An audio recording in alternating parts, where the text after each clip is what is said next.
All right, everybody. Hello. Welcome to Last Weekend Wrestling. I am your host, Austin Glidden. Next to me is our co-host and show producer, Charlie Eckenbarger. How you doing, Charlie?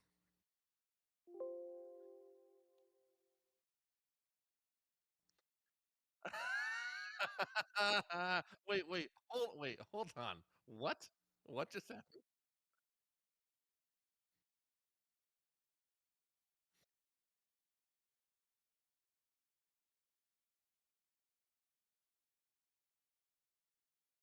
Well, guess what? Not gonna have any AEW talent on anytime soon. We'll have to make up for that.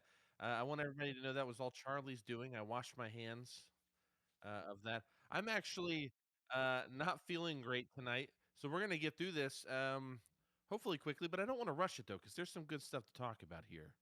But I'm gonna do my best to get through it. Oh, my mic was muted Today, this whole time, man. I'm really good at this.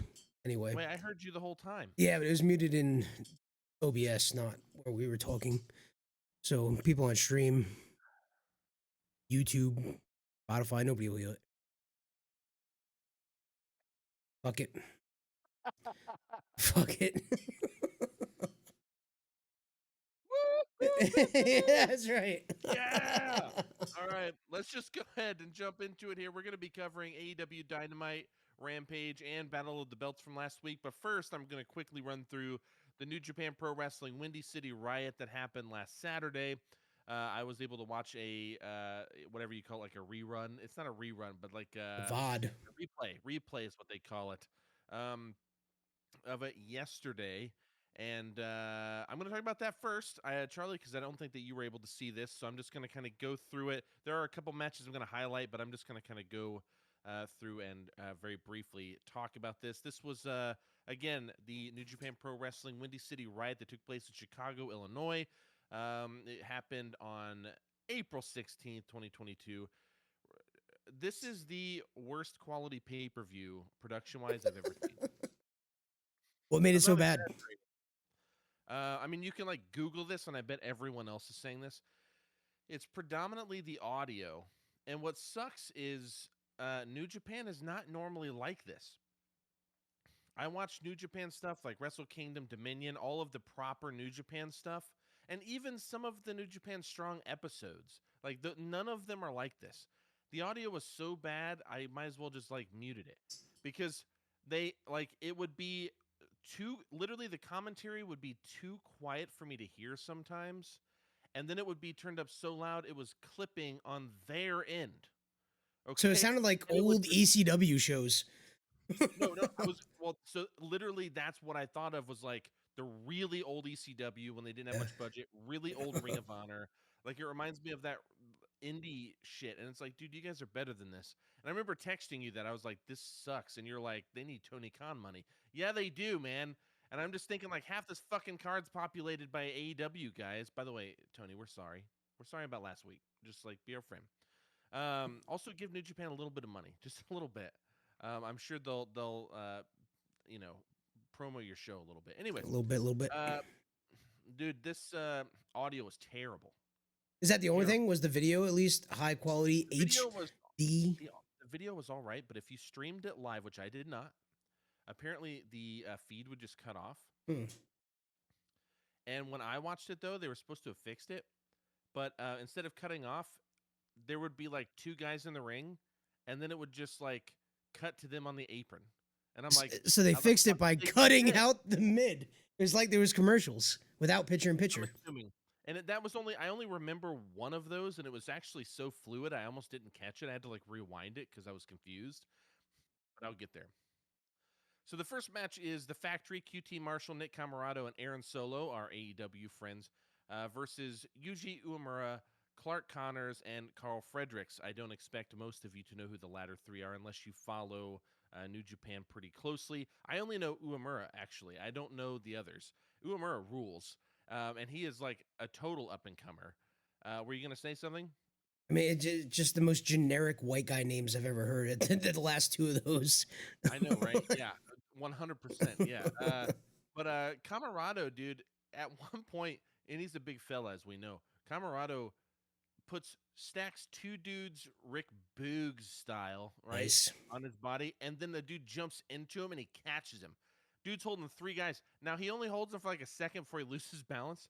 He But didn't blow his knee out, right? no, yeah. So fuck you, Boogs. Be We like better. you. We like you. Dude, Camarade, like, what's cool about watching the factory on here, though, I just want to say this briefly. What's cool about watching them here is they just look like a bunch of, like, fucking geeks on AEW, because they're always going to be, like, that enhancement talent, as of right now, at least. You know what I mean? Like, they're going to wrestle guys that need to get over. They're going to wrestle Hook. They're going to wrestle whoever, Keithley or whatever. Yeah, pick one. And then, like, they're going to get their asses handed to them. But then you watch them here, and not only did the factory win, but They won? yes. Oh, okay. And the thing is, they look a lot more intimidating here for some reason. And I think it's because we don't have like the history in AEW per se of them just being geeks. Even You know what QT? I mean? I'm watching them. Well, he looks the same. He is intentionally a geek. That's like his gimmick. But Aaron Solo like held up right along with those dudes. And Camarado, who usually kind of lacks a certain charisma, I think, even though he's like a monster. Hey, big boy. But he just looked like good here. Not great. Like, this was not by any means a great match. Excuse me. But QT eventually kicks Uemura in the nuts.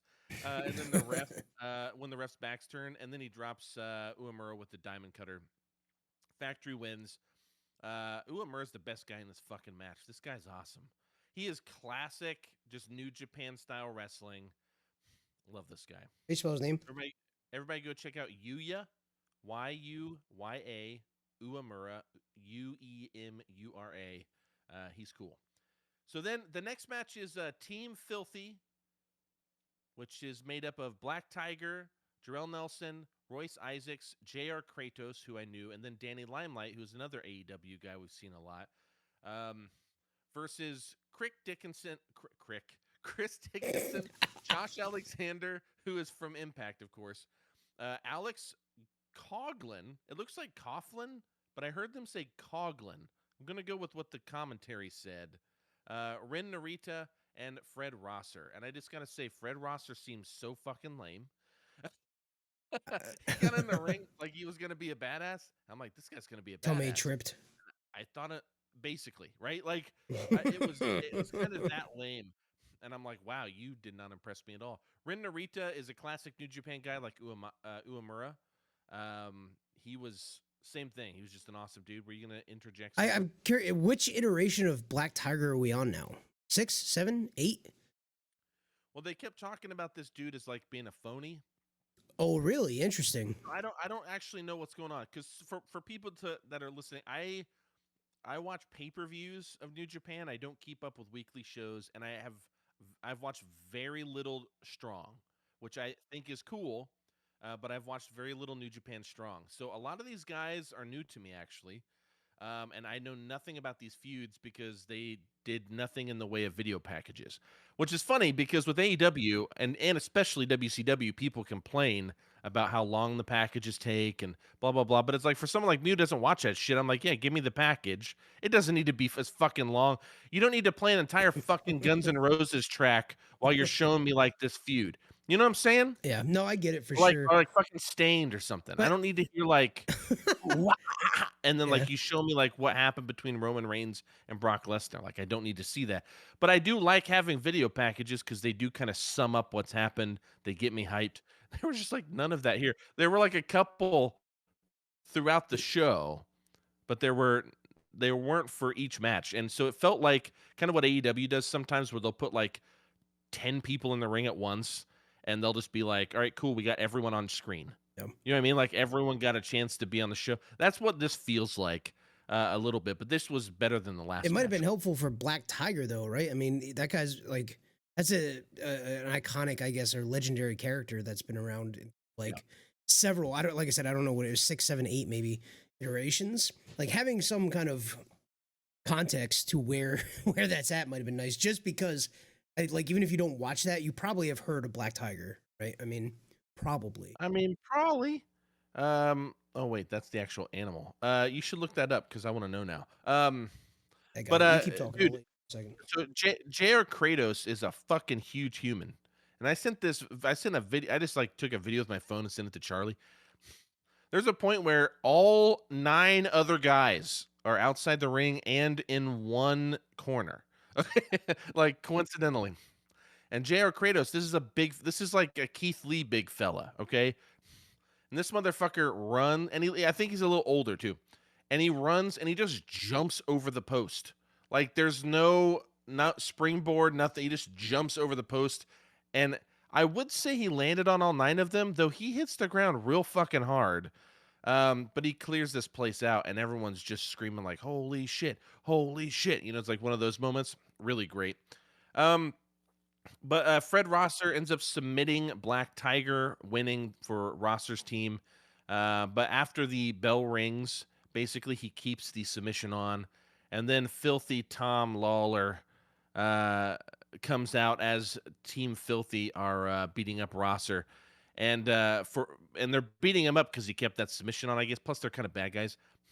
And Filthy Tom Lawler comes out and starts to beat down too. And then Yuchi Nagata comes out for the save. Do you remember Yuchi Nagata by chance? You should look that guy up. He was on AEW. We talked about him. He wrestled John Moxley. He's one of like the New Japan guys. Everyone that comes from New Japan fucking wrestles John Moxley. I guess because he's just like doesn't give a fuck and beats the shit out of you. But anyways, Yuji Nagata, who's like a legend, he comes out for the save. And coincidentally, the next match is Yuji Nagata versus Filthy Tom Lawler. So as they're doing a post-match beatdown, it just turns into the match, which was actually one of the most interesting transitions to a match I think I've seen in a very long time. Because basically what happens is he like beats up on Tom Lawler. The 10-man tag that had just happened, everyone leaves the ring. And then Nagata basically gets a mic and speaks in broken English. You know, he basically says like, hey, you have a title. Why didn't you put the title on the line? And Tom Lawler's like, fuck you, I like my title. And he has the strong open weight title. And Nagata's like, put it on or you're a pussy, basically. And then he didn't say that, but I mean it's like basically the point. I'm paraphrasing everyone. And then Nagata's like, you know, do that. And then Filthy Tom Lawler's like, okay, fine. So then it was for the title, you know, and that was pretty cool. So I have your information on Black Tiger. Yeah, do Black Tiger first before I jump into this Nagata Lawler match. So what's interesting about it, there has been 8 iterations of Black Tiger. It started with actually a British wrestler, Mark Rollerball Rocco, in 1982. And it was a rival to Tiger Mask. Okay. And apparently that went on for a while. The second Black Tiger was Eddie Guerrero. I think is interesting. Yep. Okay, so I was like, there's a famous guy that was that guy. But that's okay. What's that's interesting here, which I think is kind of fun, and I'm curious if they do anything with it. He's actually lost. It seems like a new Black Tiger happens every time he loses a mask versus mask match. The first time starting at Black Tiger 3, when Cesar Gonzalez was actually Black Tiger, who was in WCW. He lost to La Parka. Then it changed to Rocky Romero, which is interesting because Rocky Romero just fought Black Tiger when the new one debuted in November 28, 2021. And there's been some iterations since then, most of them changing once a mask versus mask, which was lost, to La Parka, to Ultimo Dragon, and to Tomohiro Ishii.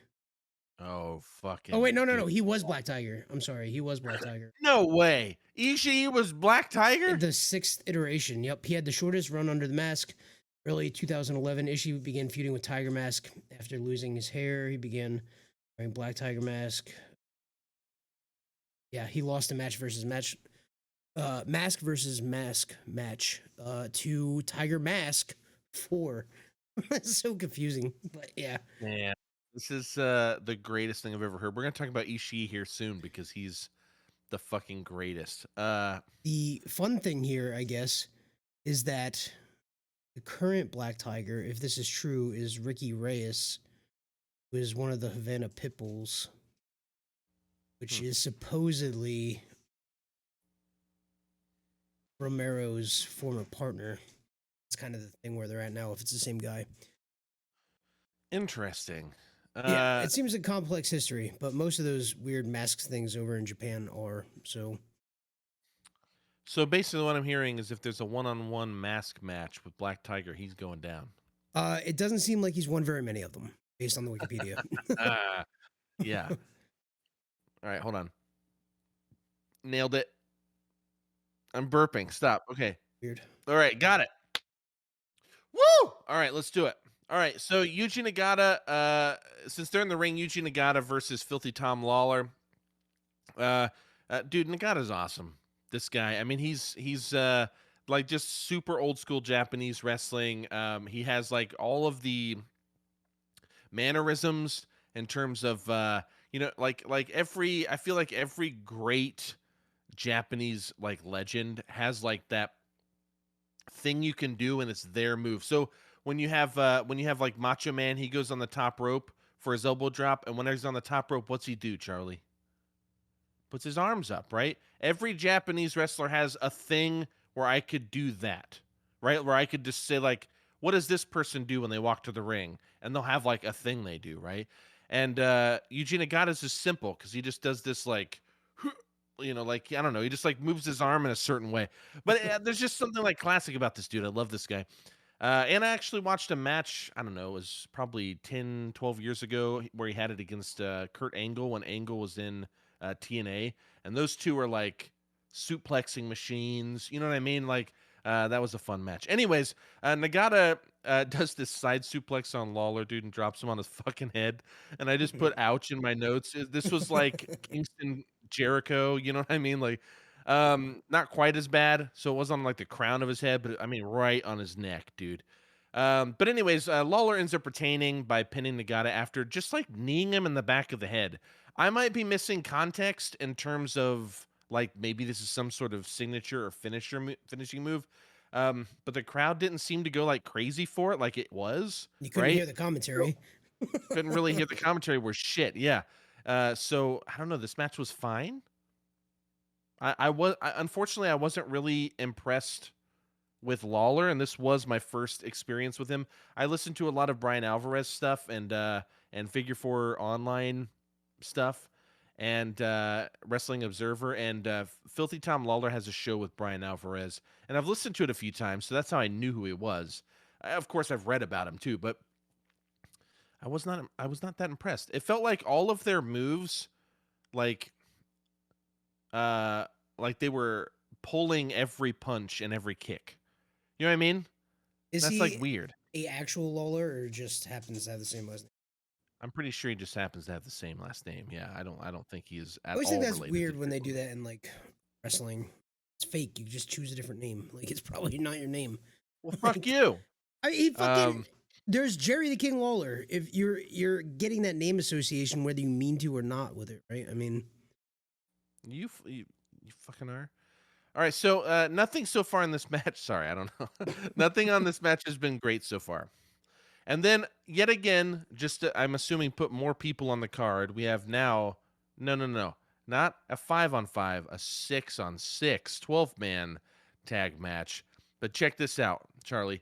So we have the United Empire, which is Jeff Cobb, who is just great. This guy, he's great. The Great Okan, TJP, which I had no idea who that was, and Aussie Open, which is a tag team, never heard of him, and Aaron Hanair versus Bullet Club, which was the Good Brothers. It was Carl Anderson and Luke Gallows, and then Chris Bay, El Fantasmo, and Hikuleo. I knew all those guys. But guess who their sixth man was? Scott fucking Norton, dude. Do you remember Scott Norton? wait, kinda. He Scott was Norton, in WCW. He was in NWO. NWO for a while. Yeah. He's like 60 now, and he looks every bit of it. Scott Norton, he looks old as fuck, Yep, to there be he honest, to is. me. Ooh, buddy. Um, he's got that he's like that old school wrestler that like clearly dyes his hair because he wants to look younger, but it just doesn't make you look younger. Man, So he's anyways, old. and I don't mean to talk shit because actually I mean like he could pick people up better than Jake Hager, so it's like I mean it gives him something. But when he and Cobb were in the ring, because Cobb's another big boy, it was awesome. Even though everything that he did looked awful, like everything Norton did looked awful. His kicks, he did a suplex that was actually really good. And for 60, I mean, what are you gonna do, right? He's not everyone can be a Sting. Yep, You know what I'm it's true. saying? True. So, anyways, THP or TJP rather, sorry, seems really cool. I'm kind of looking forward to seeing more of his stuff. He actually stood out to me. The Bullet Club is extremely obnoxious. They do this back rake spot where each guy gets in and they look like they're about to do like a signature move, but instead they just stop and rake the person's back. And it's just like the most obnoxious. Like they're just so obnoxious. Yeah, but they're like good in the ring. You know what I'm saying? So it's like annoying that they're that obnoxious because they're good. Anyways, so one of the members of Aussie Open, the big one, there's like a big one and a less big one, does a double body slam, which is cool. Like literally has two guys in his arms and like body slams him. And then it took a second to get him up, but it looked good. And then Aussie Open is actually really awesome. And they put Chris Bay in what they call the fidget spinner, which they renamed the Coriolis, which is much better than the fidget spinner. I disagree. Okay, fidget spinner's fucking stupid, but that's fine. But United Empire wins, which is cool. So that's a thing. The next match that was on the card was Finn Juice, which is David Finlay. Yes, related to Fit Finlay in this case. And then Juice Robinson. Juice Robinson, actually, a bit of news real quick. He was on, I think it was Wrestling Observer Live with Mike Sempervive and Brian Alvarez. And he actually just said very freely and frankly, yeah, I think once my New Japan contract runs out, I'm just going to let it run out. And then I think I'm just going to stop for a while. It's like, fuck, dude, Juice, you're awesome. I would rather just see you in AEW, like I would everyone. But he would fit too. He's great. So it was David Finlay and Juice Robinson, and then they had a ringer that they brought in, which is Brody King from AEW, and that was versus Jonah, Bad Dude Tito. Jonah Bad Dude Tito. No. Jonah's one person, and second person's okay. Bad Dude Tito, which is very funny to me. I got it. And Shane. It might have auto-corrected because it says Shane Haste, but I don't know if that's actually his name because I've never heard of him. This is a Chicago street fight match, though, so everyone's just kicking each other's ass. Now, Jonah is, of course, the former Bronson Reed from WWE. David Finlay, of course, is Fit Finlay's son, as I mentioned. All six men just immediately start in the crowd with the fight, but here's the problem. Going back to production, they're not set up to leave the ring. So the production for this show gets so bad because they can't appropriately or even adequately follow them. So it's just trying to close up through the crowd. You know what I mean? Dude, no joke. I ended up fast forwarding through part of it because I'm I don't know what's fucking going on. I can't see anything.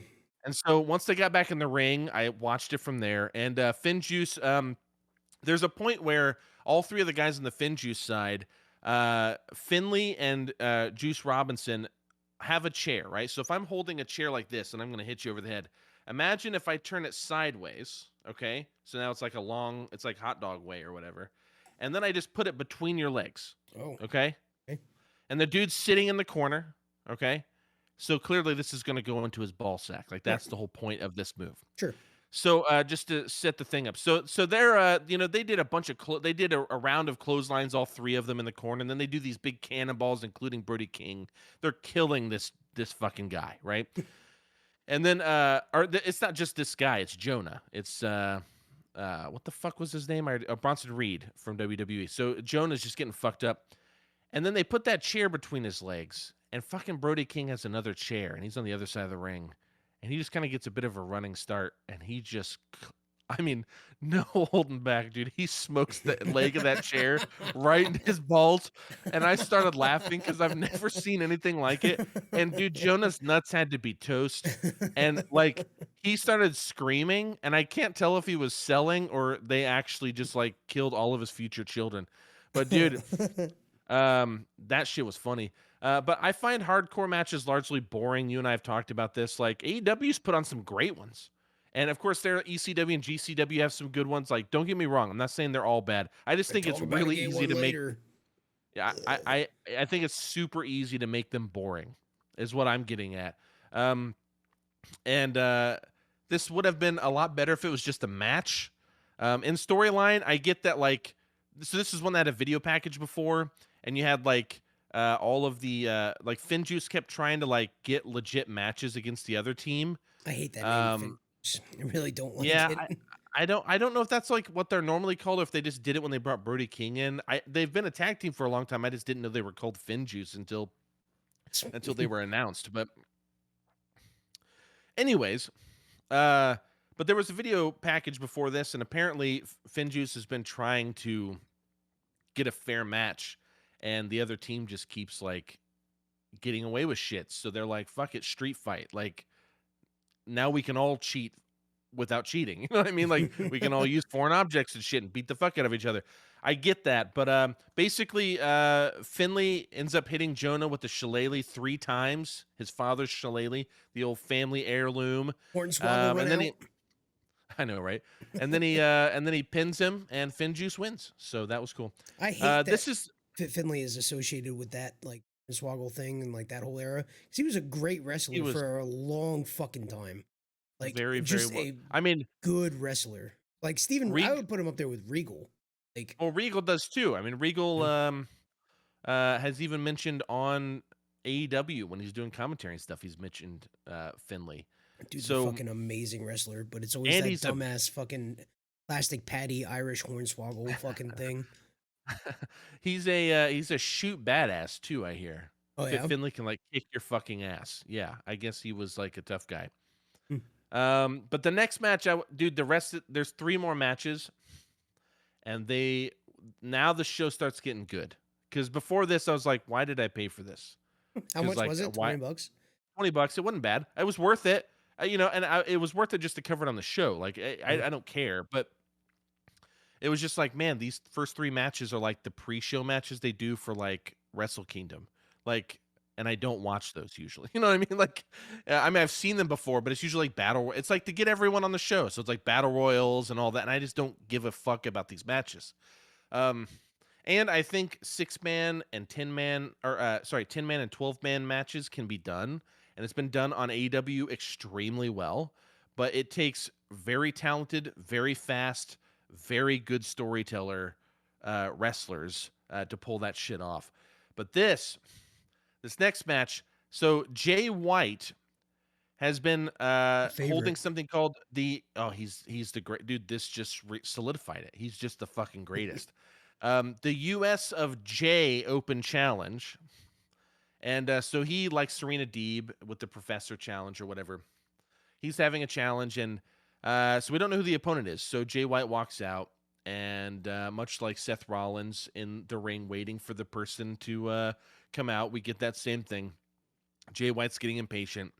And eventually the opponent, or the screen kicks on, and it's Jon Moxley on the screen. Everyone, like, sounds really confused. Like, wait, he's wrestling later. Even commentary's like, what's happening? And then all you hear him say is he kind of leans over, and you see something on the very side, like another person on the very, very side. You can't see who they are, but you can see someone's just out of frame. And he goes, "Go get him, Shooter." And then this dude named Shooter Shota Umino, who apparently was he's the son of Red Shoes Uno, who's like a famous New Japan ref. And this dude apparently was like a young lion, which is what they call all their up and coming guys. You know, like the whole. I don't know if Charlie, if you know much about New Japan, but I know enough just they're from like being different. like in the periphery. Yeah, they're like. Am I frozen? You're fine. Just okay. No, it. Doesn't make right. The audio doesn't stop. Just video does. So cool. So there are like dojos, and there are like different people who will kind of shadow other people, and they have like certain they're like tiers of like stars, right? So the young lions have to do all basically like the dirty work, and they're the guys on the outside of the ring, like watching the matches at like the big Wrestle Kingdoms and stuff. And they're the guys like a lot of times they're the guys icing down the wrestlers in the ring afterwards, you know, like just like shit like that. And they have to like, I'm sure they have to like carry bags, and you know, they're like essentially, it's just like the old territory days where you'd You're have cutting like your a new teeth. guy come in, and yeah. It's just like paying your dues, but in a Mhm. very kind of formalistic way. Anyways, apparently this Shota Umino guy was that, and so anyways, he comes out to challenge Jay White, and Jay White, dude, is an incredible storyteller. Holy fuck! Like the AEW matches were good, but they just didn't do him justice because that motherfucker takes his time. His everything about him, his body language, his movements, everything is there to build the story. And so, you know, like it's dude, it's like watching a match with like I can't even imagine Jay White having a match with like Kenny Omega or Bryan Danielson or even someone like Keithley because the storytelling would be so fucking outrageous. I'd probably just like want to die afterwards because it's not going to get better than that. Just quit But dude, wrestling. like Jay White will just do shit where like he starts beating the shit out of this Umino guy. I mean, that dude takes like half the match too. Don't get me wrong. Like he has his share. This is very much a from the beginning, you know, Jay White's gonna win, but he's gonna put over Amino, right? Like that's the thing where it's like Amino's gonna lose, but you're gonna make him look real fucking good losing, right? So Jay White will do things where he's like beating the shit out of Amino in the corner, and like you know he's stunned in the corner, and Jay White will just stand over him and just look at him, and then he'll just kind of like put his hands up and just like look around, like the fuck's like look at this idiot, and it's just like the way he just like takes his time and will just dude he's the fucking greatest. So White throughout the whole match, part of the story is that White's treating Shota like a young lion. So, you know, the whole time he's just basically beating him up and doing things that make it seem like Umino's beneath him. And so, you know, for example, you know, well, actually, before I get there, he also hurts Shota's ribs at one point, and uh, the way that they tell the story is so great because after he hurts his ribs, Amino will like start. I keep calling him the first and then the last name different times. I'm going to try to call him Amino consistently, but every time Amino starts to get like ahead, White just goes back to the ribs. He hits them once, and Amino drops because he hurt his ribs so bad, like they're playing it almost like it's broken or like bruised or something. It's the greatest. But anyway, so the other thing is like White is trying to beat him with like really weak, what we would perceive as these days as weak moves. So he like tries to force him to submit to like a single leg crab, you know, but he's like not even trying hard. It's like an insult to this kid. You know what I mean? Because he's like, I'm gonna beat you with this stupid move. And then like these moves like just kind of keep getting progressively like more brutal until he has to do his finisher. And eventually Jay White does beat Shooter with his finisher, the Blade Runner. But then in the post match, Jay White gets a mic and basically he does this whole thing with the mic where he's putting it out to the crowd and he's doing this and they all start freaking out and everything. And then you know, he kind of puts it up to his mouth and the place goes like silent. They're ready for him to talk. And then he just fucking drops the mic and walks away like a real fucking heel. Like it was such an MJF move almost, you know, because he's just like being a fucking asshole. Just like don't give people what they want. Jay White's the fucking greatest. This is the put over Jay White show right now. So, but you know what? Amino looked good. He did well. It I've was it seen was a Jay good White match. twice, so I have nothing like. I need to go back and watch some of the stuff that's I not gotta send you some AEW shit. because I remember you being super hyped when he came to AEW. You'd be like, all right, maybe okay, and then he was in AEW. He was good, but man, you're still fucking jerking yourself off over him. So I need to watch a I'm little not bit the only more. one, dude. Google that fucker. Everyone's like he's gonna be the greatest of all time, In dude. my He's brain, just it's the just best. you.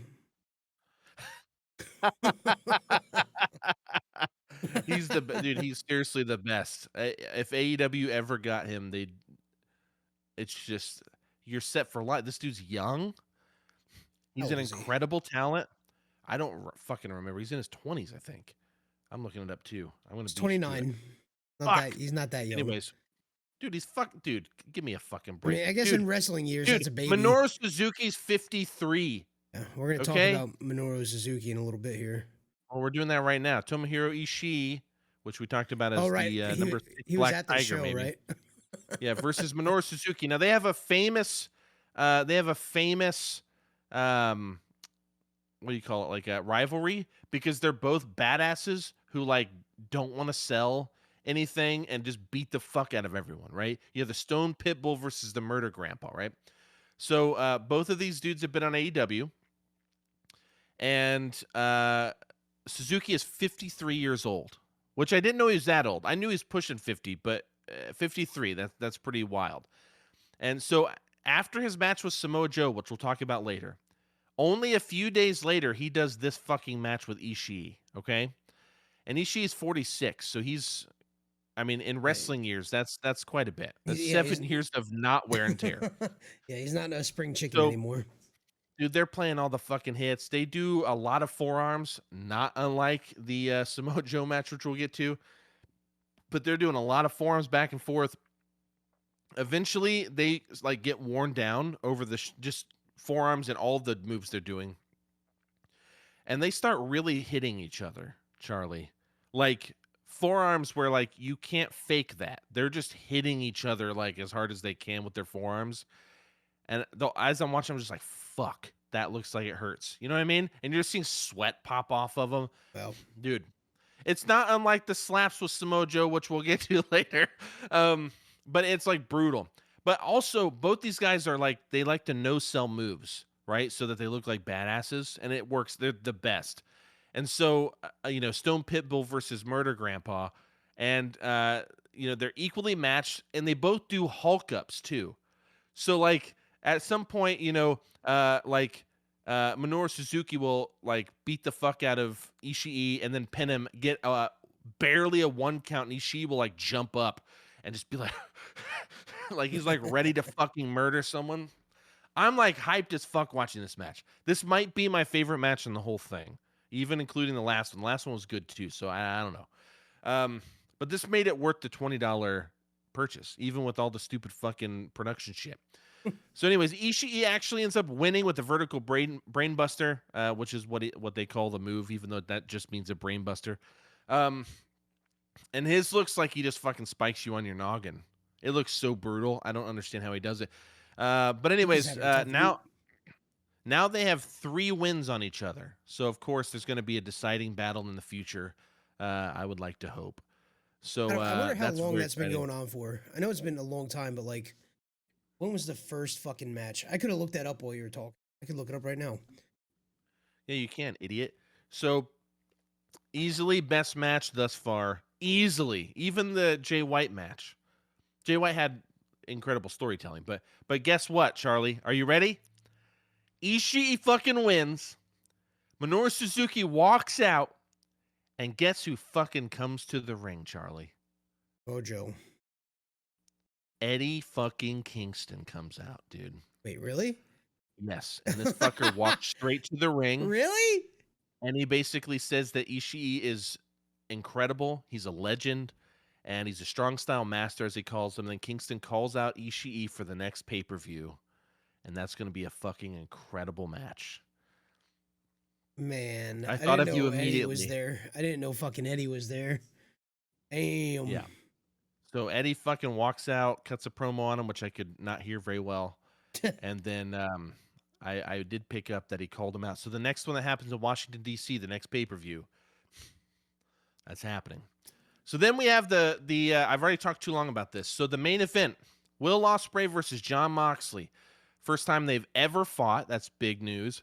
And then also Ospreay got a video package at the beginning, which kind of tells the story of Will Ospreay, as it says, and it kind of goes through his career.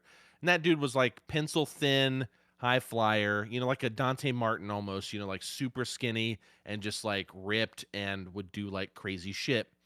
And now he's just like thick, and he looks like he can murder you, but he still does crazy shit. Like I sent you a video of him reversing one of Moxley's moves. Like, he still does that shit, and he's thick now, dude. This dude's fucking on. Ospreay is one of the best in the world, I will say easily, okay? I'm not saying the, but easily just one of the best in the world. He is great, and I got to show you some of his matches, because to my knowledge, you've never seen any of them. I have no clue who this guy is. This guy's the fucking greatest, okay? So, Ospreay waits for Moxley, and he's looking into the crowd, and he's just like, "Bring it, motherfucker," because they like cuss on New Japan and stuff. So he's like calling him like a fucker or something. And anyways, but he's waiting for him, and of course he's looking into the crowd. Mox, of course, enters through the crowd where he's expecting him. And like Moxley gets to a point where he can see him, and he's in the crowd. And Ospreay is like just at the barricade, like the guardrail, and they see each other. And like there are members of the United Empire, which Will Ospreay's kind of the leader of, and they wrestled earlier. And they come out and they just like separate everyone. You know, like they keep all the fans back. So it's just Mox and Will Ospreay like staring each other down. They just start beating the shit out of each other. It starts off in the crowd, which I was kind of bored with. But then you know, it very quickly gets back to the ring. Ospreay throws a folding chair at Moxley. You know how they'll do sometimes where they'll just have like a folded chair and they'll just like throw it at someone and it hits him. But he throws this chair at Mox. And I can't tell if Mox was opened up hard way or if he had a blade. But he opened up fast because he throws the chair. Mox gets hit with like the side of it, it seemed. He hits the ground. And then there's like a few seconds, and then he pops up, and he already has blood on his head. Like this is the beginning of the match? Not the very beginning, but pretty early, very early on. And he already starts bleeding. But then I see him tuck a blade in his wrapping. Oh, really? Like I watched that happen. But the thing is, part of me is like, did you pull it out and go, oh, I don't need it. I opened up hard way. Because it happened so fast. Like, did he just have it in his hand? Maybe. Like, that's possible. I'm sure he bladed, but I'm just saying, like, it was believable to me that he just got opened up. I can't wait till we talk about Rampage and talk about bleeding. Okay. That squib, though. We'll get there. So, anyways, Ospreay at one point does a spinning backbreaker. Like where he actually has Mox up and he like spins almost like fucking. That little guy could pick Mox up. I just looked him up. Oh, I mean, he's still not you might huge. be seeing an old dude. He's pretty big now. I mean, he's not like huge, but he's like a strong motherfucker. Yeah. Again, he's not huge, but when you see him in the ring, I mean, he looked every bit as big as Mox. These pictures must be old then, because he looks. He's little. Big. He used to be little, dude. So anyways, Ospreay picks up Mox and he just starts spinning like Cesaro with his fucking giant spin, you know. But he spins and then he just drops this backbreaker on him like it does really much of anything, but it looks fucking perfect. Like that's why Ospreay's so good, you know, because it's like everything he fucking does looks good. So Ospreay eventually does like. You know the flip against the rope, like the Jay Lethal does, the lethal injection? Yep. He does that flip, and he comes back, but as he jumps back to do a cutter, Mox catches him and does a German suplex and just drops him on his fucking head. That was awesome. There's a moment where they're both trading forearms in the center of the ring, and then the next second it cuts to the apron, like I said. So legit, they're standing in the ring, they get up, they're face-to-face, they start hitting each other. The commentary team's talking, but it seemed... like instantly they're just on the apron. It looked like it just changed cameras. And then they're just on the apron. And then Ospreay does this like crazy move on Mox. So I thought the commentary team just like stopped what they were saying to comment on that move. And I was so confused for a second. I was like, wait, they weren't on the apron. I had to like rewind it, figure out what happened. So like apparently they just cut the feed. Like I don't know what happened. It could have been that production thing. I didn't really need to see all the forearms and someone get thrown out onto the apron. Like I can kind of piece that together in my head, but still, it's just like a weird thing. So, anyways, Ospreay drops one of his Oz cutters, I believe, as he calls them, on the apron on Mox. Is it just a diamond cutter? And then it's like an RKO, kind of like I don't know, like a diamond cutter RKO type move. But yeah, they're all those. Everyone, Cody has Cody cut. They're all fucking the same. It's just like a Cody cutter because Ospreay springboards back and hits. So he puts Mox on a table at one point outside the guardrail. So you have the ring, padding, guardrail, table, and they have those like Japanese tables that are like 1.5 feet wide and like 2 inches thick for some reason. But he's all over there. And this fucker, Ospreay, gets in the ring, gets on the top rope, and this motherfucker's about to jump all the way out there onto Mox, okay? So Mox is on the table. He jumps off and delivers this elbow drop perfectly. All right. And they go crashing through, and I'm convinced they're both dead. Okay. But the end of the match is crazy because they start getting some crazy near falls, near fall after near fall after near fall. Mox wins with 2 Death Riders, or paradigm shifts, basically. Technically, they are kind of different, but they're like One interchangeable now. goes higher. Yeah. So, anyways, 2 Death Riders. The ref counts 1, 2, 3, but on 3, Ospreay kicks out, but the ref still calls the match. So now it's disputable, and Mox immediately puts him in a rear naked choke, and Ospreay starts tapping out instantly. But the commentary is putting over that I think he just tapped immediately because he heard the bell, and so they're clearly setting something up here for Ospreay to be able to say, like MJF style, like, you didn't beat me, like I kicked out of that move, because it did look like he kicked out right in time. We'll see how that plays out. It was a little wonky, the finish, because no one played it off like a I don't want to say a work, but like they weren't playing it off like it was planned. It seemed almost like a mistake. It was so realistic. And I think it was a work, but it was like it had me, and I was like, that was weird. So post-match, Mox cuts a victory promo, which I couldn't hear, but I could hear just enough to hear that Mox challenged Hiroshi Tanahashi, which is a New Japan legend, and it's the guy that everyone has wanted to see Mox wrestle forever. He called him out on AEW before he went into not detox, what is it, rehab. Before he went into rehab and he was kind of going heel, he called out Tanahashi. That's going to be a fucking fun match. But that ends everything. This show is a fucking joke in terms of production, and it's so sad. They have to do better because I honestly think their numbers are going to get cut in half. Everyone's pissed about this.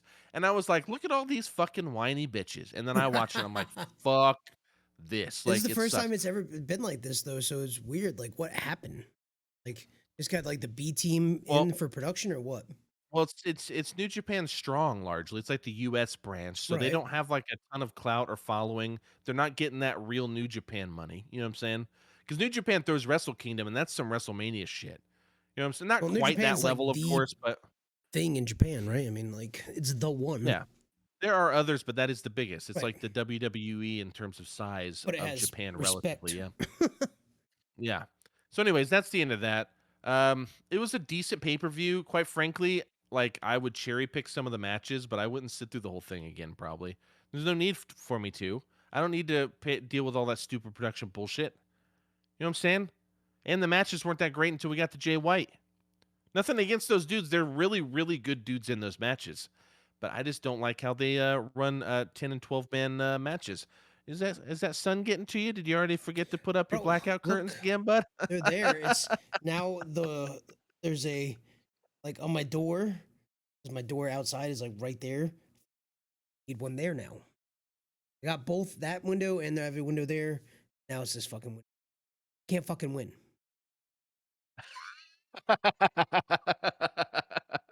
You can't fucking win, dude. Can't fucking win. You lose all the time. Then we both actually watched Dynamite on April 13th, going back in time a little bit. Now we're going to go in I watched it chronological here. on April 18th. Yeah, your ass watched. You had a lot of work stuff, though. That's fair. Because he literally did text me. He's like, I don't know if I'm going to get any wrestling in today. And I'm like, I believe in you. But he did. So Dynamite on April 13th, 2022 had a 977,000 total viewers, which is down 12,000 from last week. Not a big deal. Don't start crying like it's the end of the company. 18 to 49 key demo. It's a 0.37, down 0.01 from last week. We start off with CM Punk versus Pinta Obscuro Man, what a good match. with Alex Abrahantes. Dude, yeah. I love Penta. That dude can work. That dude's fucking great, right? Yeah, he's really good. So here's the thing. So it starts off with chants and taunts, which was really great. For like then 3 minutes, it was not a short amount of time. Like, no, that it cut went into on match forever. time for sure. Then Chop Fest 2022 happened, as I called it, which who knew that it was going to be a new Chop Fest 2022 later. Yeah, the sequel. But it went fucking back and forth. CM Punk does this Hurricanrana or he tries to, but it's like a botch. And in my head, I'm like, is this a botch or a work? Because Sold that it well. motherfucker sold it so well. I didn't know. Now, listen, all of you, as if I've ever been a wrestler, all of you aspiring wrestlers, watch this fucking match. That's how you sell a botch.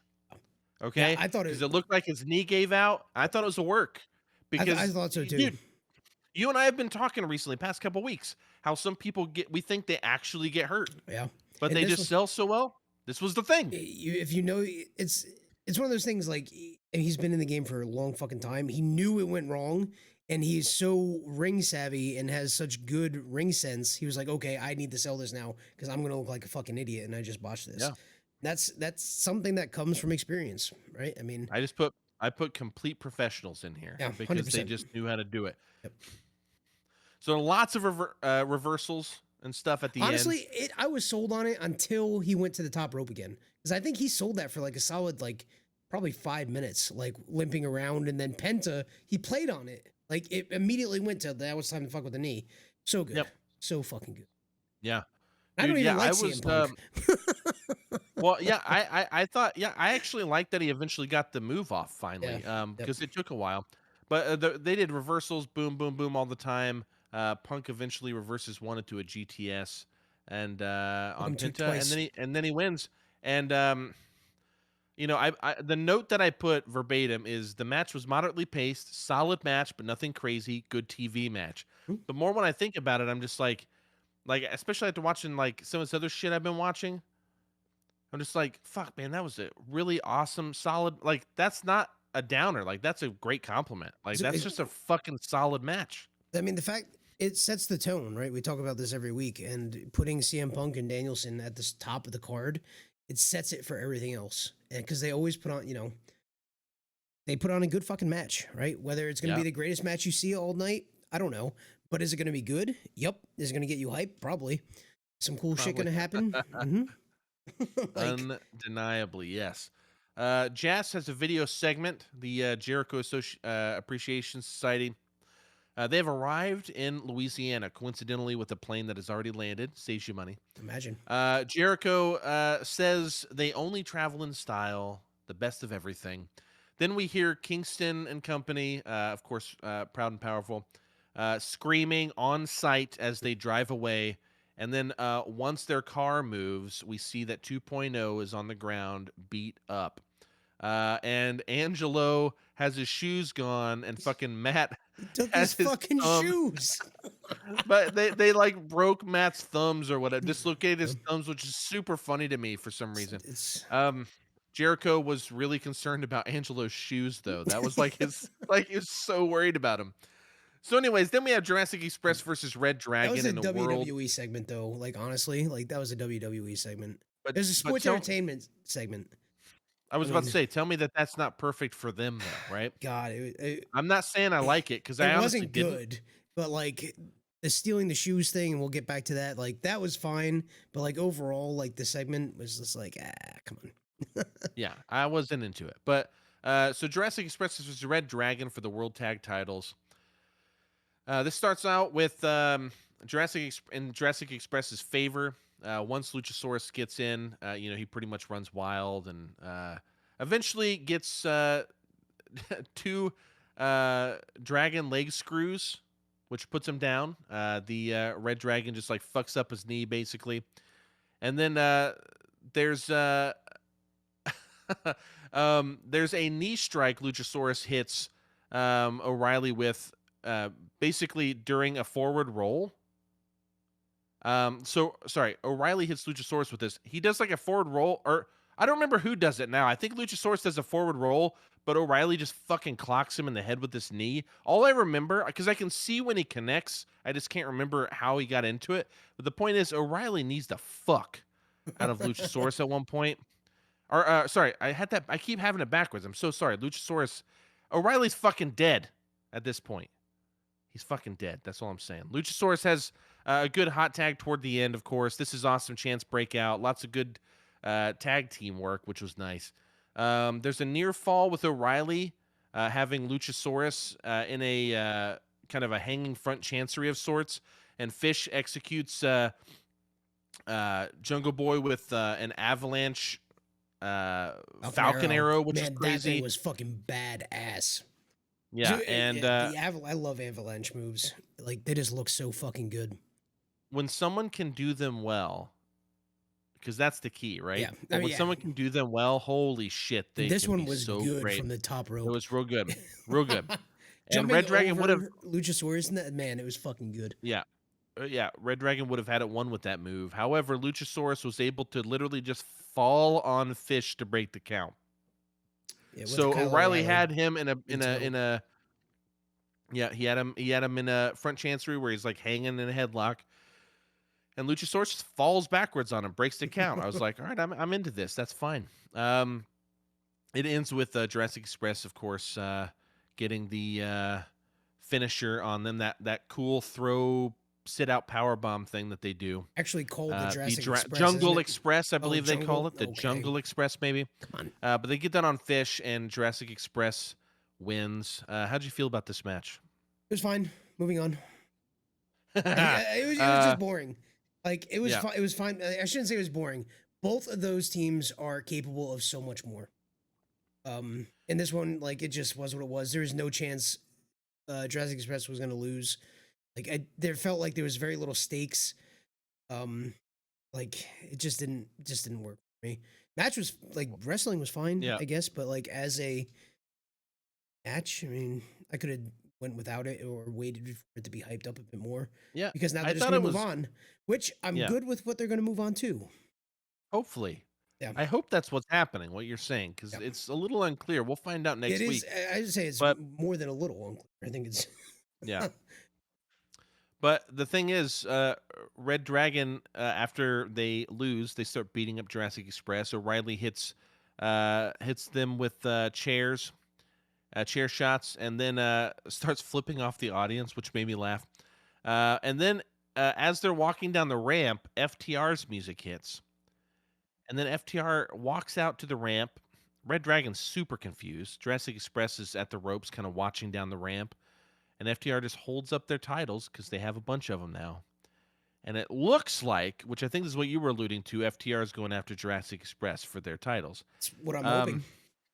I don't think Red Dragon's done. So I don't know how that three-way little feud of a triangle is going to work. I'll tell you what I hope it's not.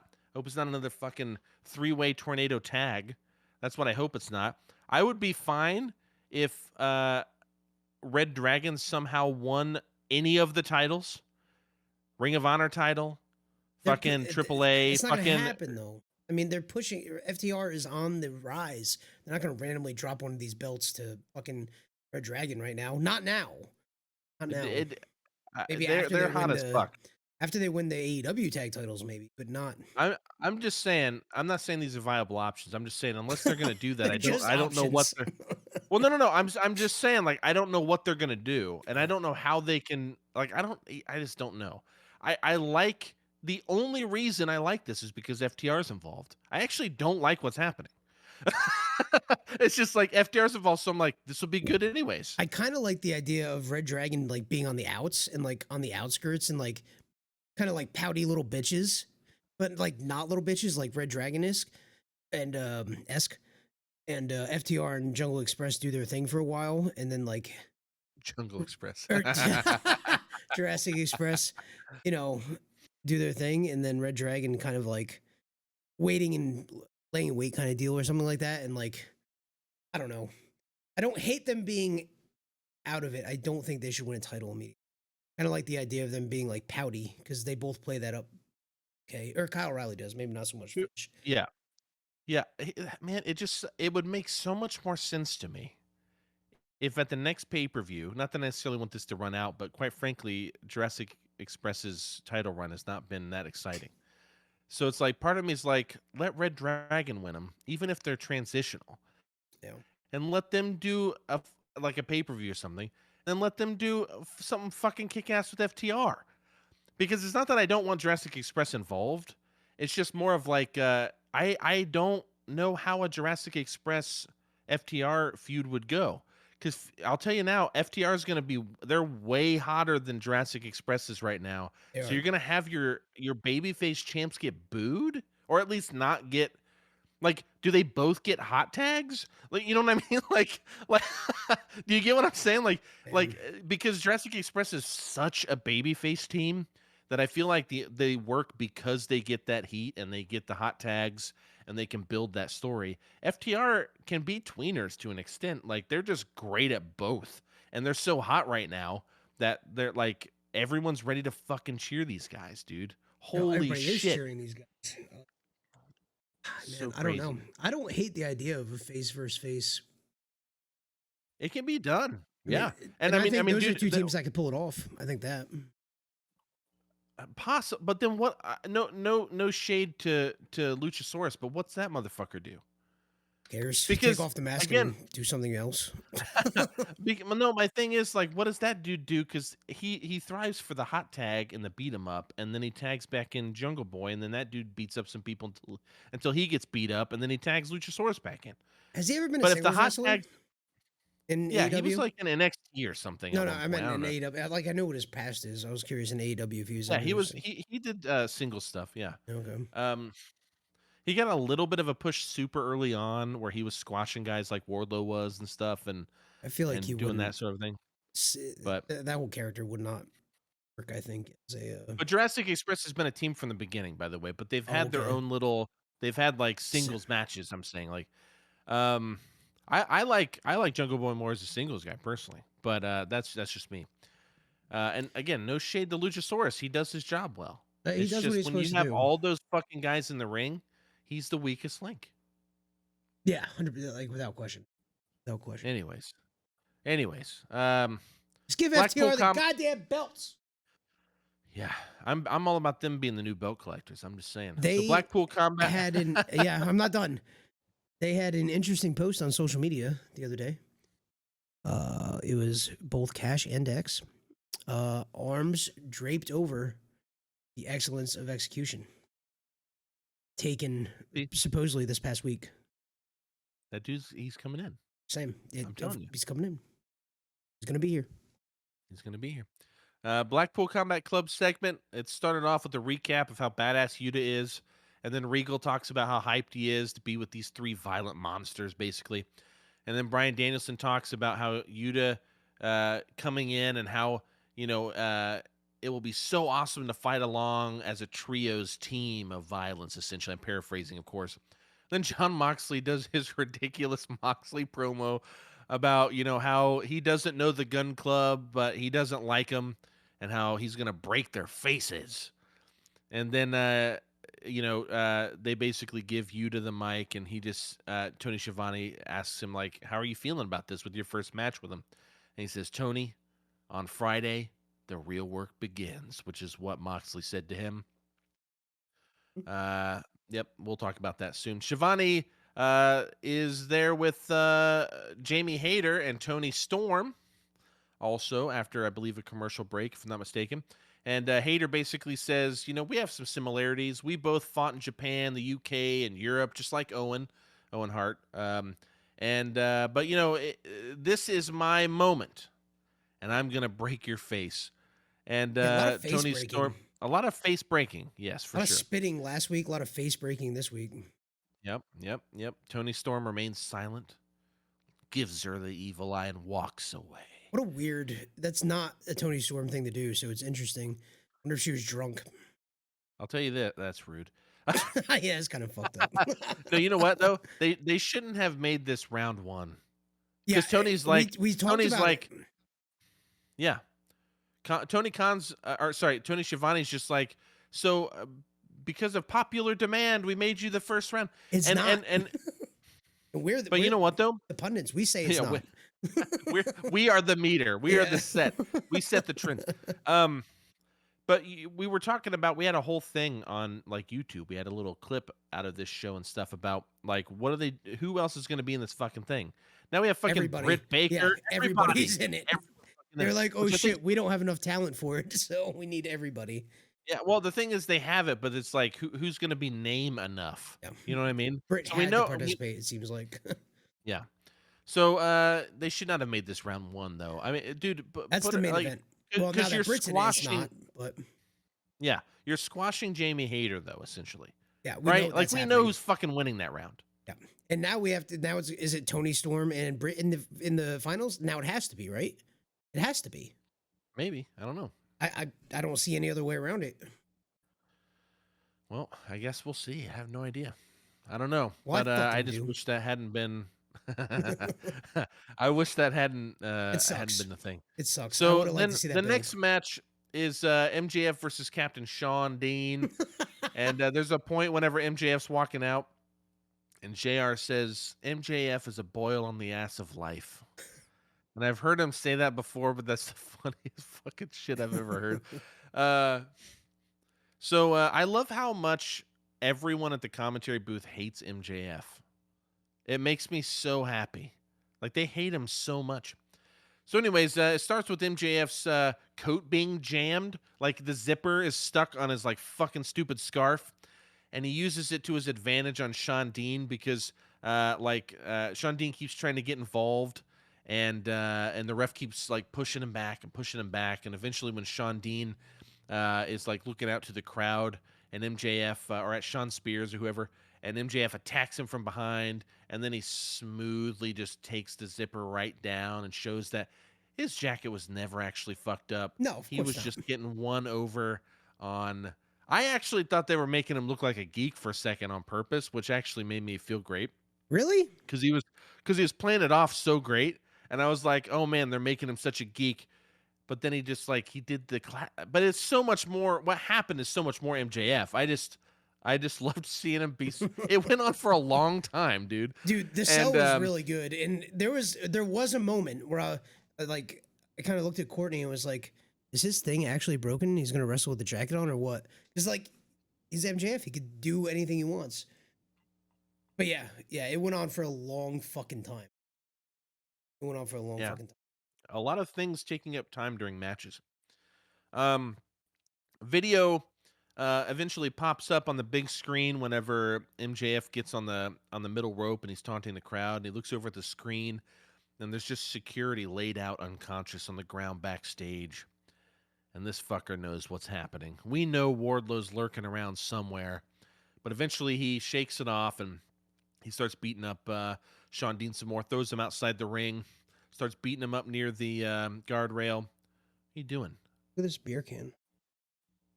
Got a wizard Yeah, are on they it. giving us money? Oh, that's pretty tight, though. Yeah, Yeah, that's what I'm saying. They're not. That's why I'm not showing the name of them. But the goddamn that. that's pretty badass. Yeah. Anyway, I have to sorry. admit.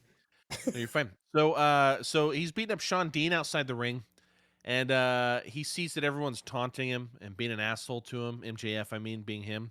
So he just like kind of as a sarcastic asshole, just like leans against the guardrail and acts like everyone loves him, even though everyone's like booing him. And then we see a security guard walk up behind him. Wardlow!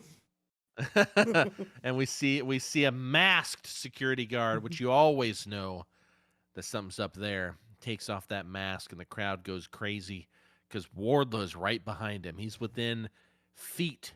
He's within a couple feet of MJF. Or arm's reach, he could grab him. And MJF does the classic like slow turnaround, like what, huh? And he like So turns good. around. And man, the crowd loses their shit, and he's freaked out. Wardlow jumps the rail, chases him through the ring, gets to the other side. The whole time, Wardlow's killing these security guys, like murdering them dead. And there are like 35 of these guys, or It is like the best way to sell this, right? For Warlord being a maniac and just impossible to stop. This is not a new storyline that not at all. wrestling Yeah, follows, but man, is this one making Wardlow look like a fucking monster? Like it is dude. ridiculous. Anybody who doubts Tony Khan's ability to make stars, I say I'll just give you three. Let's look at Darby Allin. Look at what he did, well, with MJF too. I mean, we can just say that, but look what he did with Yuta recently, and now look at the pops that Wardlow was getting. Wardlow's had one fucking proper promo, one, It was a and good he's one. over, dude. You hear that Yeah. fucking Eric Bischoff? You fucking hear that, pal? Fucking You guy. fucking hear this, you Guy. motherfucker. So anyways, he chases him out. He beats the fuck. Usually there's like 10, 15 security guys. There are at least double here, okay? And Wardlow, is beating the fuck out of him. Eventually, of course, they all hold him back. MJF has ran all the way up with Sean Spears all the way up the ramp, and he's scared to go back to the ring because Wardlow's actually being pressed against the ring closest to the ramp because of all the security guards and holding him back. And then we notice that Bryce Rimsberg's counting finally. And he's counting out MJF, and he gets to 9, and MJF eventually steals the mic from somewhere. I have no idea where. And he basically says, whatever Tony Khan's paying you, I will triple it. Just don't count me out. And, of course, the crowd starts chanting 10, 10, 10, 10, making 10 from Dark Order just really jealous. And everyone's, like, screaming 10. And then Bryce is, like, kind of torn. He's a little, but it doesn't take long. And eventually he throws both hands up. You got the big 10, and MJF starts just ranting and raving at the top of the stage. Sean Dean wins again. Second time over MJF. I have something to say about this, but I'll let you go first. I just was going to say probably Bryce's first time ever counting somebody out, so congratulations. Pop that cherry, pal. He can count to 10. No, here's the thing. First off, the fact that Bryce Rims... All right, let me just say this. I wouldn't change anything in this match. No, awesome. I think this is absolutely fantastic. Awesome. Talk about storytelling in the ring and using external actors, I guess, to get there. So good. A couple of things. One, it is absolutely absurd that Bryce Rimsberg counted him out under the circumstances. Let's just be honest. Absolutely fucking absurd. It is ridiculous, though it's perfect.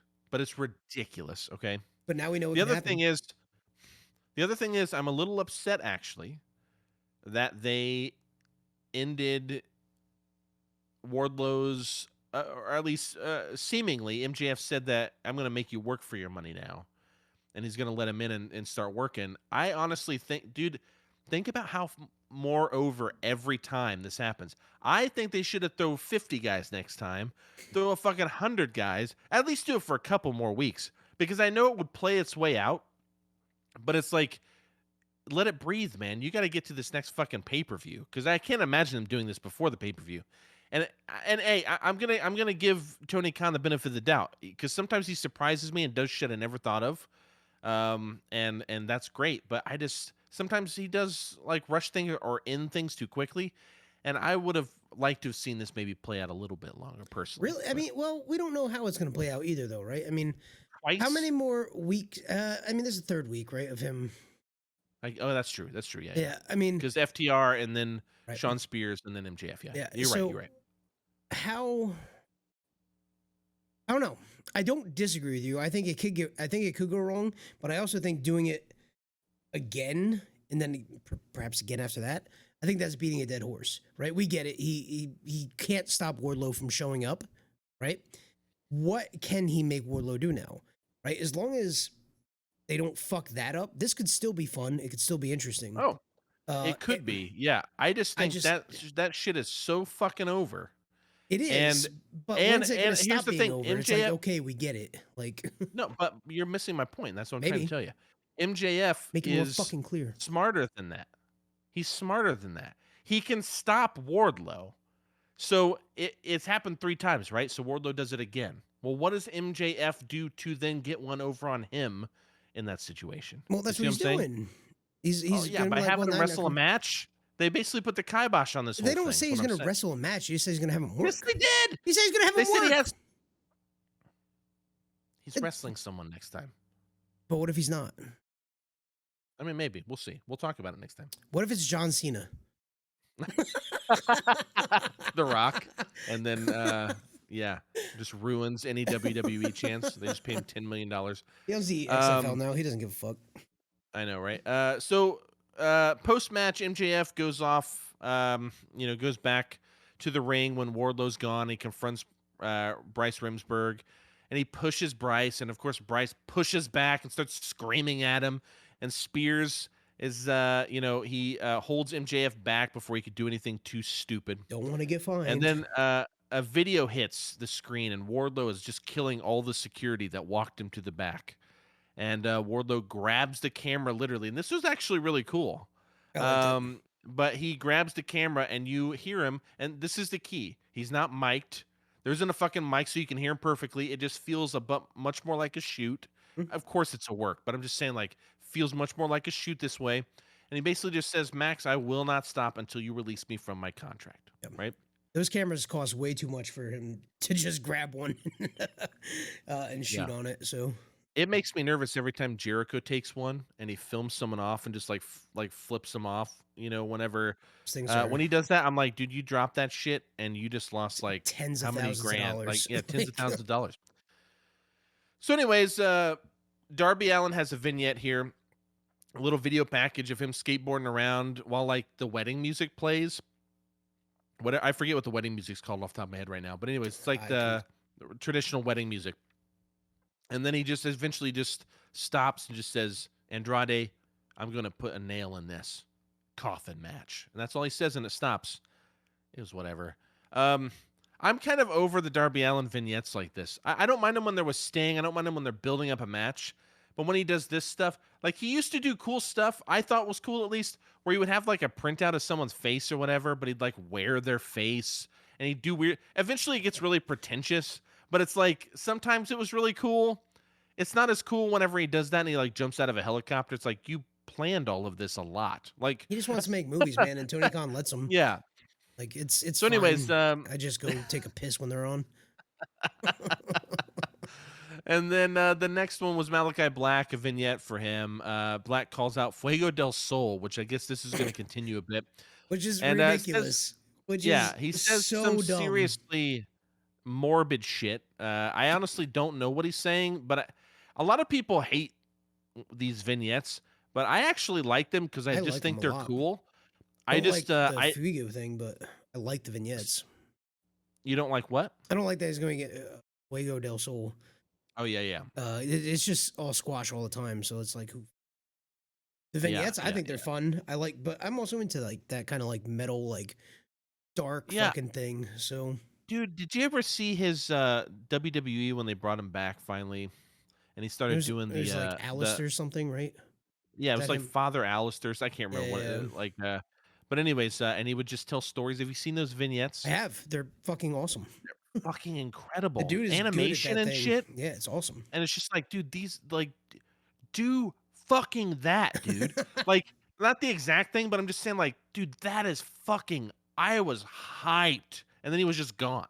You know, but it's like, dude, like, I actually really like this morbid shit, but some people like complain about it because they're like, what the fuck is the story he's telling? And I'm like, I don't give a fuck. He's a creepy ass metal fucking Scandinavian guy. Like, who fucking cares? Burning down churches and shit. Just shut the fuck up. Yeah, dude. Yeah. Killing black metal singers and stuff. Oh, yeah. This is way cooler to me than the House of Black vignettes where they all just trade off lines. I don't know. I like that a lot too. I like that a lot too.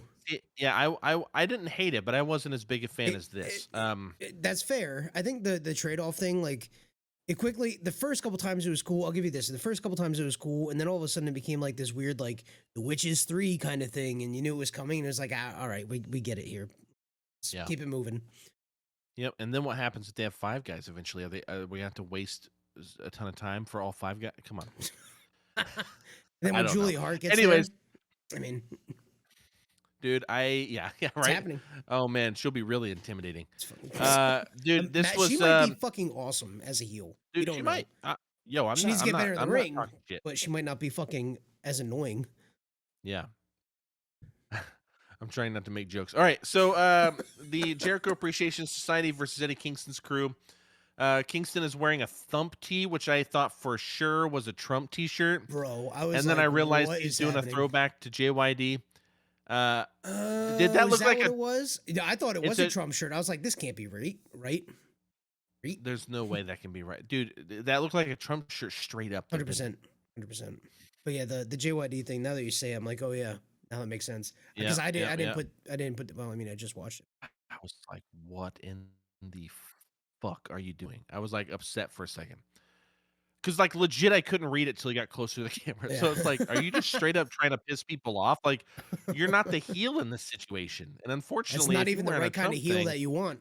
Yeah. No. That's go away heat. Yeah. That's Greg Valentine heat, brother. So, anyways, Jericho starts by flipping off the crowd, which I find very funny. And then the match is it's decent. There's a point where Hager swings over Aubrey Edwards to hit Santana. Like, Aubrey's pushing Santana back, and Hager just runs up and swings, like, around her. Ooh, she looked pissed because he almost clocks her. And she, like, spins around, and she's screaming at him. That was intense. Were you going to say something? I mean, let's be honest here. Would you trust Jake Hager with things like that? I mean, With women? No. I mean,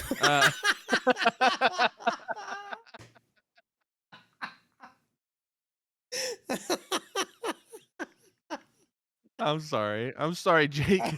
Kind of. no, he So, sucks. And but Aubrey's a badass. She's like yeah, a she's legit. She's been around for fucking ever. She's awesome. So there's a great hot tag to Eddie though, dude. At one point, the crowd needed this too because there were a bunch of times where Eddie was about to get tagged and he didn't, and finally he gets tagged. It's Crowd still just broken. fucking I'm crazy. sorry.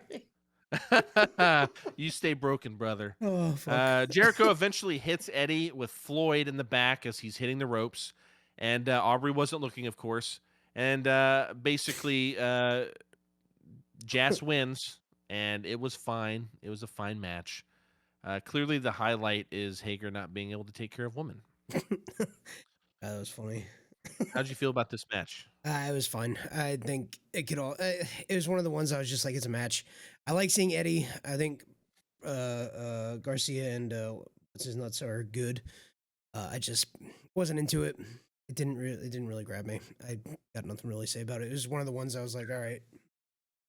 I actually really like Garcia, but I just don't like him in this group, which makes me even more want the Blackpool Combat Club versus Jazz.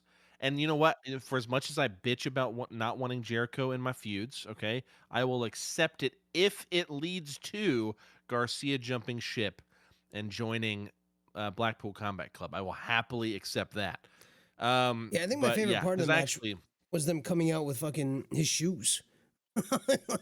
yeah. Like other than that, I just like I don't. If you didn't just describe to me like what happened in the match, I wouldn't remember it. Like it just didn't stick. And I don't know if it's because I was trying to get him in before we did this or what, but like just one that didn't. Yeah. Matt and Ange, I forget his name. It's Angelo, but it's like I forget what they call him. It's like Cool Hand Ange or something. I don't remember. But anyways, Angelo and Matt start walking down. By the way, and Angelo's of course still barefoot, and Matt has his thumbs taped up, and they look really sad at the end of that match. That was funny. But excuse me. There's an MJF backstage segment with Alex Marvez. Marvez is laughing like from the beginning, which obviously pisses off MJF. He goes on about how he is the pinnacle of professional wrestling, and Smart Mark Sterling reminds us, because he's there as well, he reminds us that MJF can sign Wardlow up for any match he wants. So MJF is sicking the butcher on him, and that should be fun. Yeah. My homie It's Andy a weird Williams. thing to do. He's Yeah, never. dude, Has he always Promise. done that? No. I think $20 says he watched the movie Eastern Promises and was like, I'm definitely doing it. He looks like I mean, he'd be in Eastern Promises.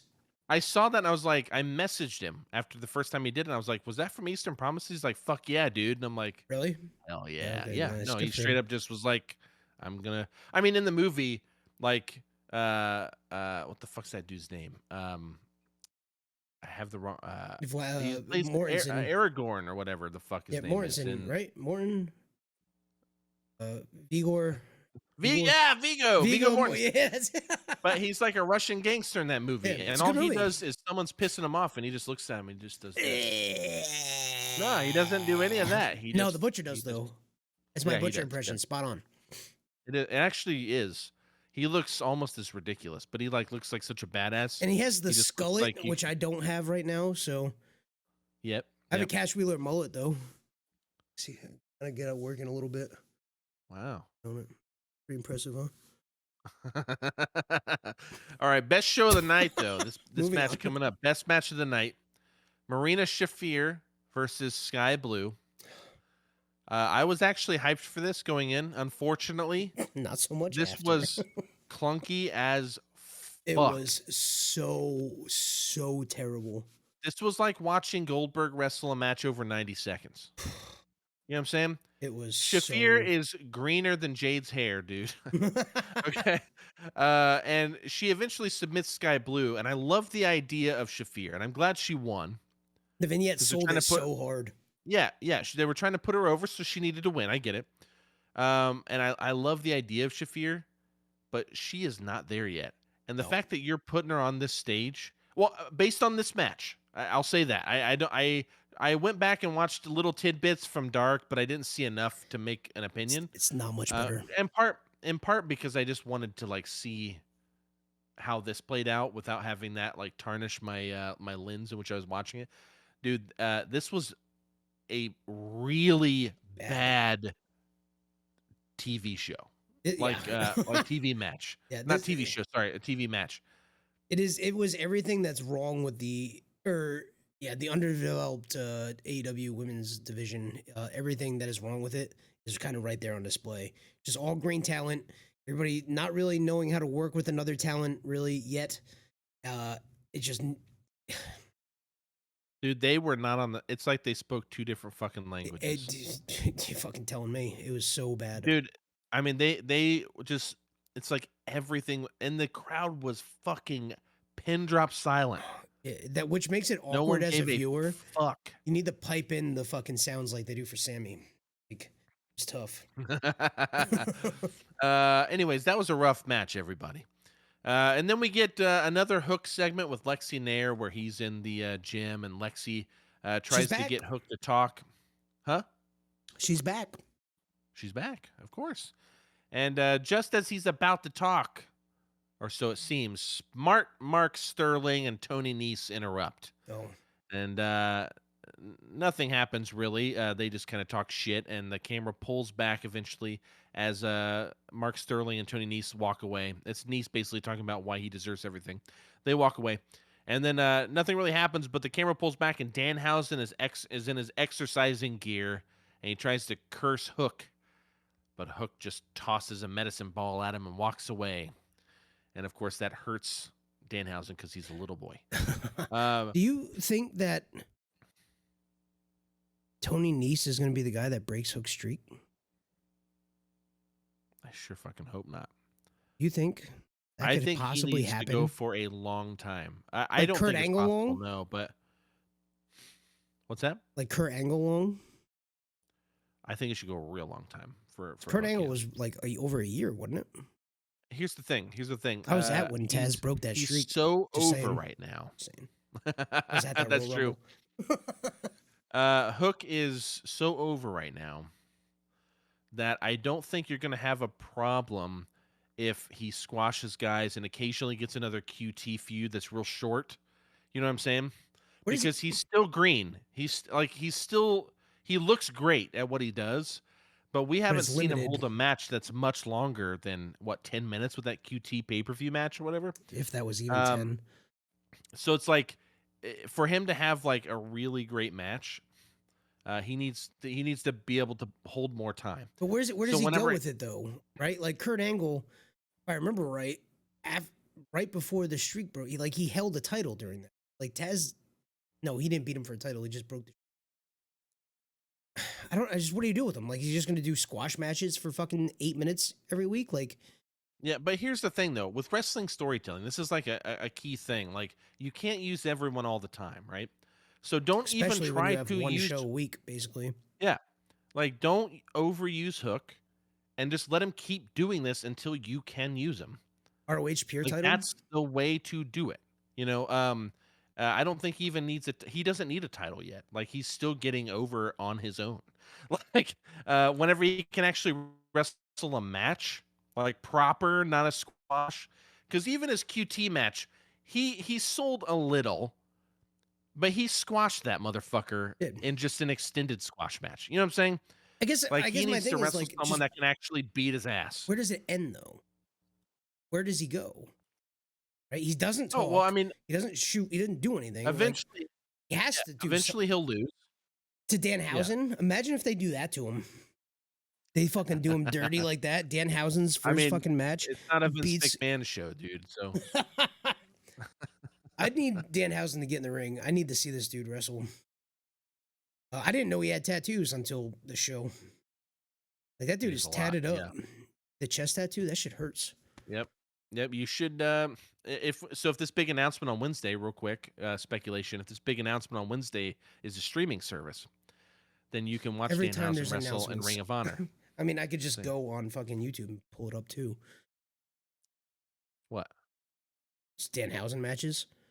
I know, but I'm just saying.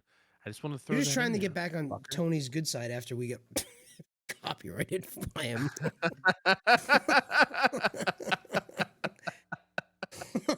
We suck. Hey, I So said it then the might next happen. segment is American Top Team, Ethan, Scorpio, and Dan Lambert. Ethan Page calls Ty Conti Sammy's future ex-girlfriend, which I laughed out loud when he said that. I thought that was actually it caught me off guard. Ethan whines about Sammy getting a match, though, for this title. Dan talks some more shit, which Dan Lambert is always fun because he just talks shit. Dan Lambert rules. And then Scorpio, what's that? Dan Lambert rules. Yep. Can't put him over enough. Scorpio says that at Battle of the Belts in Texas, the only thing getting bigger is his winning streak, which was a good line for Scorpio because he usually says terrible lines. I don't remember that one that was really awful a few weeks back, but it actually embarrassed me for him. So I'm glad that he had a line that was just neutral. We talked about it. You can go find it on our highlights on our YouTube page, www.lastweekinwrestling.com. Wow, dude, you're getting into my territory. This is good. Well, you didn't fucking take the moment, so I did. Well, I don't put us over enough. So maybe I'll get there one day. Maybe. So the next match is Keithley and Swerve Strickland versus Ricky Starks and Powerhouse Hobbs. Every person in this ring was a person of color. I want to point that out, which was really interesting. I don't know if this is the first time it's ever happened.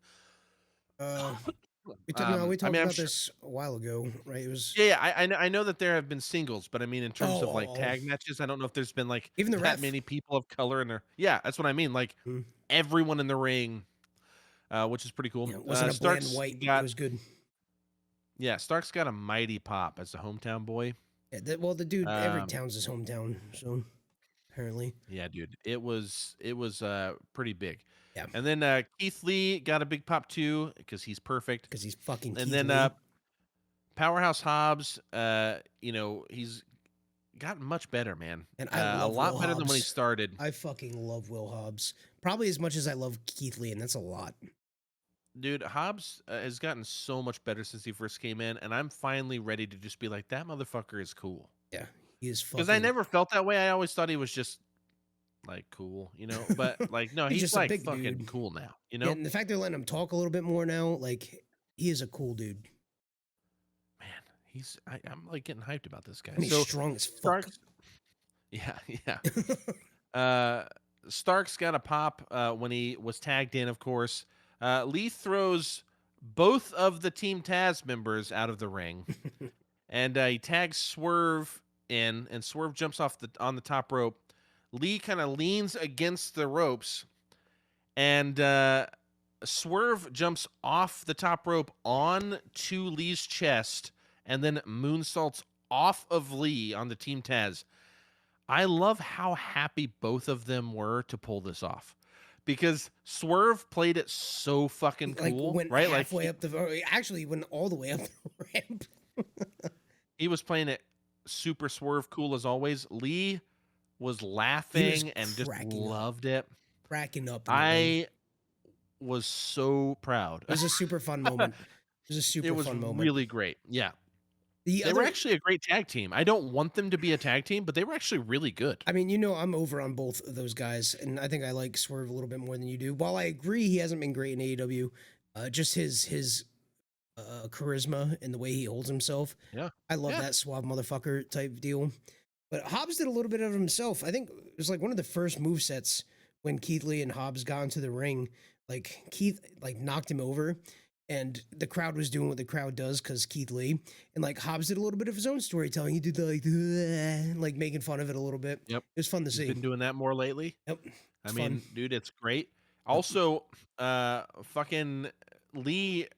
So Starks is in a corner. Lee's walking toward him. Hobbs hops in the ring. He's about to fucking football tackle him, and he does his one kind of athletic move of the match, Lee, where he just basically does like a he just jumps up, spreads his legs, and Powerhouse Hobbs runs right under and essentially football tackles his tag team partner into the corner.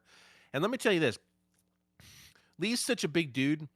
He Huge. could do one one move to show off his athleticism in a match and never do another one in the match.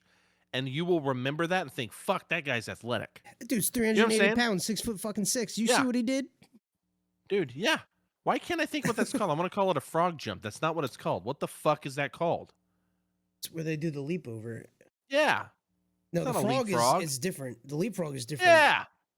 Why can't I think of this is fucking called? A hurdle? God, that's fucking Hurdle? annoying. They don't call it a hurdle, but that's what it is. Anyways, I'm so annoyed I can't think of. I'm done. Anyways, so Starks does this fucking crazy move. He did a DDT version of a destroyer. It's fucking badass. That was awesome. It was fucking badass. Oh yeah. That was cool. I was really into that. So then Taz comes down to ringside. All right. So Taz is finally Oh, interfering you forgot about again. Starks' like a little Undertaker walk the rope thing. He did the Undertaker. Yep. I thought of that. I did not write it down, but I did think of that. That was funny because And he was like also- dancing a little bit. I'm glad you stopped me there because the next line is the last thing that tells the finish. But here's the thing. Starks was cheered more than anyone else in that ring, Yep. which made it a very weird dynamic. Yep. You know what I'm saying? It's different. Because I thought the match was like awesome, and it was the best match up to this point. Easy, I thought. I would agree. The CM Punk match was good too, but I mean, this was like No, this was different. really fun. Yeah, this is different. But like, just what a weird dynamic. Dude, people were so behind Starks, the heel, mind you, but they were just like putting him on top. And the biggest pop was whenever he got a near fall on Swerve. It was after the spear, right? Is that what Yeah. it was? Yeah. I mean, it was definitely weird. Don't get me wrong. I like Ricky Starks. I think he's a great worker. I think he's a great wrestler. I think he's great on the mic. But man, it is not often you hear the fucking entire arena cheering for that dude, especially against Swerve. Everybody loves Swerve. But the That's what I'm hometown thing, saying. man, it must be real. It must be nice having two hometowns. You're gonna keep giving at least Thunder Rosa is in Mexico, so we only have to go to one. Even though she was actually born in San Antonio, but yeah, okay, character. Yeah. So this this match was weird, but Taz interferes eventually by grabbing Lee's foot and tripping him. Old school And he Taz is trips back, baby. right into a spine buster by Hobbs. Hobbs pins Lee straight up. Effortless spine buster too. It's disgusting how Very strong good. Will Hobbs is. Like just smooth all the way through. Looked like very little help from Lee to get to help with the lift. It was fucking a solid spine buster, and it just looks devastating when these two giant men over probably 300 pounds. Well, Hobbs might be just under, but crashing down on the mat, it was huge. Just their body weight alone sold it. I Hitting am the mat. super excited for the next either special or pay-per-view where we get Starks and Swerve and we get Keithley and Bro. Powerhouse separate. Bro. Because It's those gonna be singles so matches are good. going to be awesome. Dude, I cannot fucking wait. That's the Swerve match I'm ready to see. You And know what I'm saying? Because he hasn't impressed me yet, though I think he's cool. I'm with you. Yeah. I think he's awesome. well, I He agree just with has you. not He's had a not, match I've seen. and I agree with you for the most part. But I knowing need what to he watch can the do, Sorry, go ahead. yeah, knowing what he can do, I think that's probably why I'm not as hesitant because I've seen probably more. It's just like fuck, and I think Ricky Starks and him could be the guy, like be the match that is like, oh, I see it now for you. Yeah, I got to watch the Defy match that Swerve Strickland had with like the 16-year-old Nick Wayne. It's on YouTube. Yeah. I don't know if you know about this match. It's I'm supposed to be familiar super with it. good. It's like That one, almost 40 minutes long. anything. I know you don't like CZW, but anything he did in CZW was cool. He didn't do like the super hardcore matches I'll in watch CW. anything, yeah. Yeah. Sure. They have their own streaming service. I just recently learned. But either way, Yeah, but Nick Wayne, I don't know if you know this too, the 16-year-old dude, he's actually signed by AEW, and when he turns 18, he can premiere. Did Oh, you know good for that? him. I didn't. Good for Yep. him. I'll have to send you the video because Darby Allin came out to a Defy thing, unbeknownst to Nick Wayne. He had no idea, and Darby Allin just walked out and gave him a contract. Was It's he in on the crowd YouTube. or I'll send it something? to you. Was he what? Or was he? Oh, he was at the Defy thing. I see what you're saying. I Yeah, misunderstood. sorry. Yeah, I didn't know what you He's- were asking. Okay, When you yeah, said he but he was walked out there. to a Defy thing, I think in my mind, like with like the theme music or something. I get what you're saying now. Yeah. But he did walk out with his theme music and everything, I think, and he just no one knew he was gonna be there, so everybody like freaks out because he was like, of course, Darby Allin was he used to wrestle at Defy and different Mhm. things like that, so people knew him from there. But it's a great moment. Anyways, this match was awesome. It's still not my favorite match of the night, but it was real fucking good. Chat is confirming So what you then, just said. That Darby did in fact give him the contract. So I believe chat over you. asshole. Okay, so Thunder Rosa has a backstage segment, and immediately it's interrupted by Vicky and Nyla in classic AEW fashion. And Nyla brings out a cake, which we all know what's going to happen with that cake. We just don't know whose face is going in. And Vicky says that they're celebrating that her title reign is going to be the shortest in company history. And Thunder Rosa shoves the cake in Nyla's face, and Nyla goes for a strong forearm, but can't see because of the cake, so she just smokes Vicky right in the face with the weakest looking forearm I've ever seen. But you know what? You don't want to hurt Eddie Guerrero's, widow. Oh, Oh, excuse me. wrestling royalty, So, really. So yep. So Nyla basically starts trading blows with Thunder Rosa and eventually starts slamming her against like tour crates and stuff like that. You put all the I don't know what they put in there, but it's the shit that you would usually put all the electronics and all the ring shit and all, you know what I mean, like all the turnbuckles and hard cases.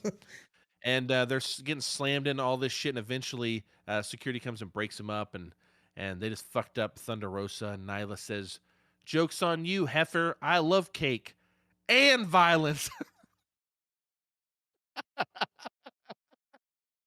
I can't even say it without laughing. I can't believe Nyla's such a clown. it's literally clown And town watching her this, sometimes. yeah, and this fucking thing is weird because Thunder Rosa looked like a chump. You know what I'm saying? Yep. Like, she got one over on Nyla, and Nyla still kicked her ass. Yep. Now, I get it. Like, you want to build them up so she looks like an equal, so, blah, blah, blah. I would just scrap most of this whole bit. I'd just I get don't rid know, of all. dude. This was Stop bad. letting Nyla write her own stuff because it is fucking 3 weeks in a row. She's spoken, and 3 weeks in a row we're like, this is bad. Like, Well, yeah, a lot of people like it because they think it's funny, but it just sucks to me. it's I not. just It's can't. cringe. I It's like cringe, cake. yeah. What? What does that mean? I like cake. And It ruins Joke's the on you, character. heifer. Like, That's the best part. Joke's on you, heifer. I love cake and violence. it doesn't make sense. She was like, when I first started watching, she was like the big scary fucking women's division beast, and now she's a fucking clown show. It's like, what are we doing here? Yeah. What are we doing? So, anyways, that pretty much leads into a Hangman Adam Cole video package. It's doing is setting up the Texas Death Match for Rampage, and then we get our fucking main event. This is my favorite show on the whole match. It might be my favorite show, one of my favorite shows matches of the week. Samoa Joe versus Minoru Suzuki. Minoru Suzuki's putting up the ROH TV title that he just won 2 weeks ago, mind you, and has never defended. And it's Murder Grandpa versus Killer Joe. And Suzuki looks fucking insane this whole match because this is Slapfest 2022. Fuck the other one. That was just sound check. This is fucking real, dude.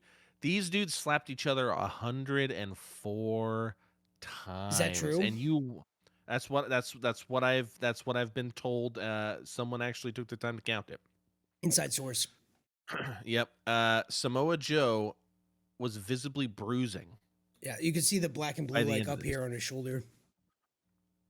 Dude, think about this. I Hold on. want to see his chest today. This is awesome chance. This is awesome chance kick out during the slap fest. That's how good these slaps were by themselves. Did you see Minoru Suzuki start laughing, sticking his tongue out and slapping back? And then Samoa Joe starts literally screaming at him. Yep. Like, he just starts like war cries at this guy. It's fucking awesome. Okay? Like this is why I love Joe. You just saw it. This is like the charisma. This is the gravitas that he has in the ring. You're seeing it live right there. So they're swinging as hard as they fucking can. There's so much sweat popping off this. Holy shit. Every hit. It's minutes passing as they're just slapping each other. Just strikes. I love Joe's kicks, dude. But anyways, so Joe eventually gets the muscle buster on Suzuki and pins him. Joe wins. And new ROH TV title match. Joe is a champ after his second match in AEW and beat Minoru Suzuki, who only held the title for 2 weeks, which I think it was supposed to be transitional because I think Toni wanted to put it on Joe anyways, but he was a surprise at that show, so he let Suzuki have it, and then they did a transitional champion thing. That makes sense to me. That is not a truth. It's just what I would presume. But I gotta say this, man. So like, what does that mean? It's not an AEW title that was transitional. It was an ROH title. That's true. Yeah. I mean, I think they're just trying to position these titles right now. I think they're trying to get them where they want them, and then we'll get to it. But man, I gotta tell you, I thought this match was fucking awesome. All I talked about was slapping right now. That's all I talked about. And there was more to it, but that was honestly, dude, there was a point where Minoru Suzuki was trying to put him in the Gotch pile driver, Joe. Couldn't get his and eventually arms just around stopped. Yeah, but even whenever he did, he ends up pushing him off like freely and just goes, "One more time," and then just starts slapping him, and they start slapping again, and everyone's going fucking crazy in the crowd. I have never seen a match where people slapped each other, chopped each other this much, and it was so good. That's all I'm saying. I imagine Minoru Suzuki that you saw in this match, okay, fighting Ishii, who is essentially a Japanese hard ass, just like Joe, and they're beating the fuck out of each other worse. Yeah, you know, it was fun. It was definitely fun. It gets ruined by what happens next, but yeah. Well, yeah. So this is interesting. It's not. So Jay Lethal and Sanjay. Well, we might disagree to an extent, but I agree that it's not. I don't really like it. So Jay Lethal and Sanjay Dutt bring a present out to the ring. They of course interrupt the celebrations, and when Jay Lethal opens it, his hand comes through it, and he flips off Joe, which I actually laughed. It made me laugh out loud. It caught me off guard. I didn't know it was going to happen. It looked like an SNL joke or something. It made me laugh. For sure. And they laugh, and the lights go out, and then the lights come back on. And they are off forever because a big motherfucker like that has to find his way to the ring. And Satnam Singh, a basketball player, is the first Indian person to ever be drafted into the NBA. Yep. And he appears once the lights turn on, and this dude is a big fucker. 6'4", holy shit! Yeah, 7'4". But he's also thick, you know, because like when we were growing up, you had people like Rick Smits on the Pacers. Yep. He's a tall, lanky ass motherfucker. He's like fucking Gumby over there, right? Yep. And then you have this dude, and this is like, because Shaq was such a big deal because he was also a thick boy, right? Like he was big fat. and tall. Dude, this motherfucker's huge. 7'4". So I'm just like, huge. Yeah, and dude, Omos and WWE, fuck off. That's all I gotta say. They got that other new guy too. That's massive. I can't remember his name though. He's weird and shit. Yeah. Here's the thing. So I'm gonna give you my point, and then I want you to bitch about him. Okay. All right. This dude is not a worker yet at all. His clotheslines look terrible. Everything he did. But let me tell you this though. Let me tell you this. Everything he did on this show, I agree. Now I will, when we get to Rampage, I will give him credit for a couple of things. But here's the thing. This motherfucker is huge. And he's like the first real, I mean, minus Paul White, but Paul White wasn't ever really going to be bigger like than Paul White. Huge part. He's bigger than Paul White. But I'm just saying, like, he was their first giant, so to speak. But they didn't really do much with, like, they haven't done much with Paul White. He still does, elevation matches. You know, he just, like, does little things to kind of keep it going. But this motherfucker's, like, and he, like, looks scary to me because his head is not normal. You know what I'm saying? Like he has like these big ears, and he just looks scary to me. You remember the And I'm like, giant, fuck, like oh, was that his name? The giant he fought? Gonzalez or what? Yeah, Giant Gonzalez fought Undertaker at like WrestleMania. Like, Yep, I remember. He reminds me of him, but like thicker, kind yep. of goofy I looking agree. big dude. First person that came. Yep, Yeah. first thing that came to mind as well. I agree. We'll talk more about him. Can we just skip that and talk more about him when we come back to him? Because we're gonna come back to him. I mean, yeah. I mean, I don't have anything to say about what he did. I just the whole. Yeah, I'll get to it. Because it'll save us time, but because I have more to say, but it also ties into this thing Yeah, later. So, yeah, it's fun. um, so we also watched Rampage April 15th, 2022, Mm. and it opens up with Blackpool Combat Club, which is Bryan Danielson, John Moxley, and Wheeler Yuta now, versus the Gun Club, including Billy Gunn. And Regal's on commentary as always. Great. I mean, just starts off by talking shit about his own hair. I mean, this guy is just, great. So also he talked about bruising his chin, teaching Wheeler Yuta how to like dig his chin into people whenever whenever they put him in like submissions. I don't know. He goes on this like weird thing, and I'm like, what are you talking about? But anyways, each BCC member gets their own entrance, which is also interesting. They don't come out together. Each person got their own, and if I remember correctly, Regal walked out with Yuta, He did. which is interesting. So that's Mm. pretty cool. Um, so Yuta chants break out immediately as soon as he starts, and Austin Gunn did like a Roman Reigns taunt. Did you catch that? The ooh, No, like I he didn't. did I that missed it. thing. And even the commentary were like, "Oh, I know what that is." Like, and they don't Man, like I missed that say whole thing. they don't say, but like I don't know why he did it either. But like the crowd's like, oh, I know what that is. Like they're kind of drawing attention to like that's like the other company. But Interesting. anyways, the Blackpool Combat Club, they're violent as fuck, and it shows here. The Gun Club did a great job at making that obvious because they are good at taking a beating apparently. Blackpool, they were kind of the baby faces here. Isn't that weird? I Bryan mean, Danielson. our YouTube comments who say they're anti-heroes, you fucking idiots. It's Wait, not do we have how YouTube comments? That's pretty cool. I deleted them because the guy was being super Um, toxic. But yeah, he said we didn't know what an um, anti-hero was, and we're stupid, basically. I yeah, was like, oh, okay. yeah, man, all that money in our education to not know what an anti-hero Yeah, is, imagine you guys with master's degrees in storytelling. We don't know what an anti-hero is. and who have like spent a lot of time. Anyways, we're bitching. We're giving this guy too much time. So, Fuck that anyways, guy. so yeah, fuck you, motherfucker. I felt like Bryan Danielson should have just slaughtered these fucking guys. And instead, they built for a hot tag because they're like the baby faces in this match. Um, and I just also want to say they have done nothing to show that they are anti-heroes. I need to go back to this comment. They have shown nothing. You can call them tweeners if you want, and that's fine. That's the different thing than an anti-hero. Stone Cold was a baby face and an anti-hero. He did not do baby face things. He was a baby. I'm just gonna go off for a second. I'm gonna He clip it and did put it up baby just for face. that guy. Okay. He did a baby face. He did baby face things. Sorry, hold on. Let me start over because now I'm distracted by my anger. Stone Cold was a what did we just say? Oh, he was an Babyface. anti-hero Yeah. because he never fucking changed.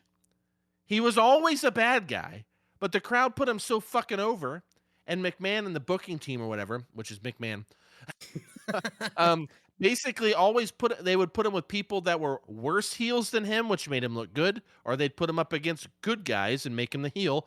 He never really changed, with the exception of whenever he, after WrestleMania, what was it, 17 or whatever? 17. He went heel with or it was 19, whichever one it was. What this the middle rock match that he had, whatever the second was. But anyways, he sided with Vince McMahon. He went straight heel, right? But like he was still the same guy. He just like talked shit about like the audience and beat up JR. Yeah. Like that's the only difference. I think what people get lost on is the difference between like a heel in storytelling and or babyface in storytelling and the crowd's opinion. Like that they're not mutually inclusive, right? They're actually exclusive. You can be a heel and still have people like you, but Yeah. anti-hero is Britt Baker and MJF. Continue. exactly 100%.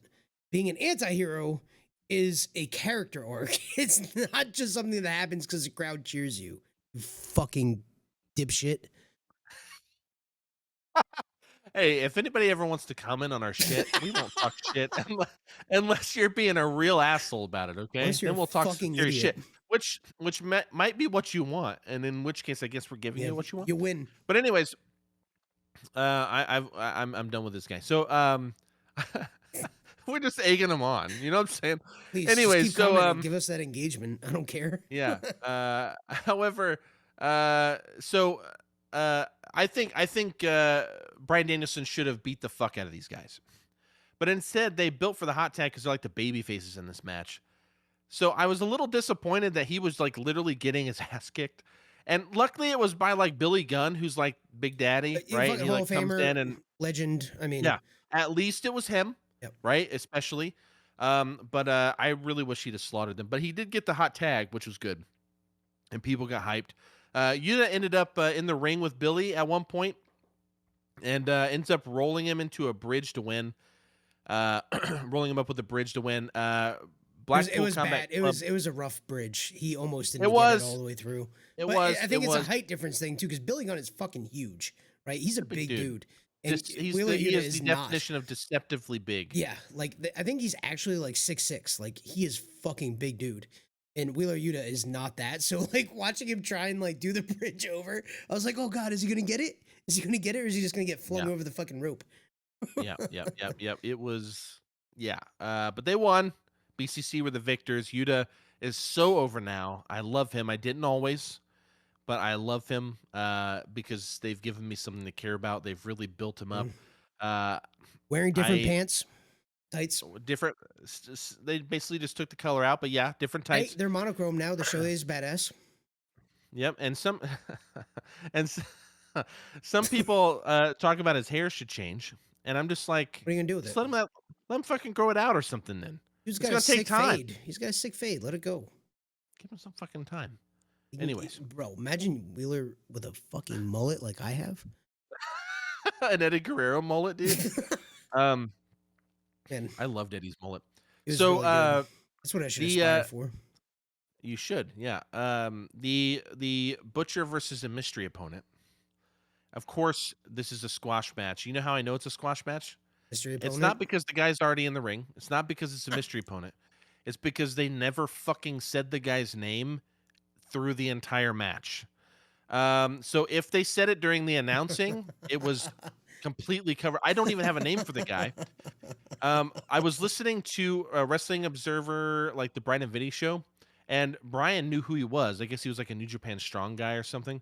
But I didn't write his name down because I was like driving when I was listening to it. So I don't know who this guy is. But Sean Spears is on commentary, and this is the most traditional like 1990 squash match I've ever seen, because the only reason this exists is to show Butch is tough and to get MJF and Wardlow over on commentary with Sean Spears, because Sean Spears doesn't really talk anything about Butch. It's all about how great MJF is, and MJF doesn't want us to say Wardlow, blah, blah, blah. And all they're doing is talking to them while Butch just massacres this dude. This dude never gets a single bit of offense, like proper. You know what I'm saying? Yeah. Traditional squash match, 100%. It was interesting because like when I was watching that, now that you said those things, I'm like, yeah, okay, that makes sense. Because my question for you is going to be like, why did Butch just do this to this guy? But yeah, it's storytelling for something else. It's just to build them up, but it was kind of a boring match. Not because of Butch, it is what it is. Andy Williams, I love you. You're my friend. All right. My friend? No. The next match is Ruby Soho versus Robin Renegade for the Owen Hart Cup qualifying match for the women's side. I wonder who wins. And it's a big surprise, right? To be fair, there was a fun moment. Yeah, but I want to talk about that fun moment. We're going to talk about that here. So when the opponent starts in the ring, you know what's going to happen. They're toast. We've already kind of talked about this. Renegade is on top a lot of this match, though, and I'll be honest, man, Renegade looks pretty good. I thought the attitude was good. I use a really calm term now, but she had a very extemporaneous presence, and I hate to be that pretentious dick, but I don't know how else to say it. Legit, like she was like reacting to the crowd. You know what I'm saying? Like She was just in had the a moment. in the moment, yeah. Like she was very in the moment. I thought she did very well. Her moves looked pretty decent, sometimes really good. Good for her. I thought I a new didn't hate it. person for me. Didn't hate Yeah, it. I thought she did very well. I would like to see her on Dynamite because we need more people that don't make me mad. Uh, Um, so Ruby has such a great look, I think. And it's not that I necessarily specifically love it, like the specifics. It's It's character just though. like she has a specific marketable look. She You know what looks I'm like a saying? badass from Chicago, which is what she is, right? I mean, so if Pretty I was much. thinking of like a punk rock chick from Chicago, I'd probably fucking envision Ruby Soho. I mean, Yeah. She's great. So when Ruby jumps up and and she's she good. She's good in the ring. She should be on TV more than she is on Elevation and Dark. She's one of the yeah, better people in the women's division for sure. I just don't think they're ready to push her, and that's what they do is they put those people on elevation. But the thing is, like, what are you waiting on? They, We have fucking imagine Marina Shafir and fucking Jade Cargill. Nyla Rose. Dude, fucking bring what the At fuck are least you on the doing, mic. Ruby At least Soho? on the mic. Yeah. Get Ruby Soho back on the fucking thing doing this stuff. Doing this stuff. So, anyways, Ruby jumps up and grabs the head of Robin Renegade with her feet, and then forces her head into the turnbuckle head first. You know, she does that move where she's in the turnbuckle and like slams him in. I just think that's such a dumb move. I just put Ruby over. I just put her over. I think you're fucking awesome. We're from the same place. Lafayette, Indiana, represent. All right. Every time the Justin Roberts says that, I get hyped. Well, you're So actually from hometown, Muncie, so I am, but I live here forever now. So I think that movie's fucking dumb. It's a cool concept. I get it. It's like a very like signature what move that movie? you can do. Move. Did I say movie? I You meant did. movie. You Move. did. What movie's dumb? I need to know. I'm sick. Um, So, anyways, but she like it's a cool concept because it's like you know, kudos to her. It's you're trying to be creative. It is a very signature move. Yeah. Like it's your thing. This would never fucking hurt anybody. Like Well, it's you're doing that it's thing you so did when you were a phony and kid. dumb. You Doing know what that I'm thing you were saying? doing when you were a kid. I just want to say like please stop because you're really good. Like I really like Ruby Soho. Yeah, she's It's awesome. just that move like always disappoints me. It makes me sad. So, anyways, Ruby bests. Oh, actually, whoa! I almost jumped too The far. So, fun Robin thing. Renegade at one point is hurt in the corner after this head slam thing, and Ruby got hurt. Or sorry. Yeah, I Okay. think Ruby got hurt or something. Ref's like hanging out with her, tending to her, and Robin rolls out of the ring.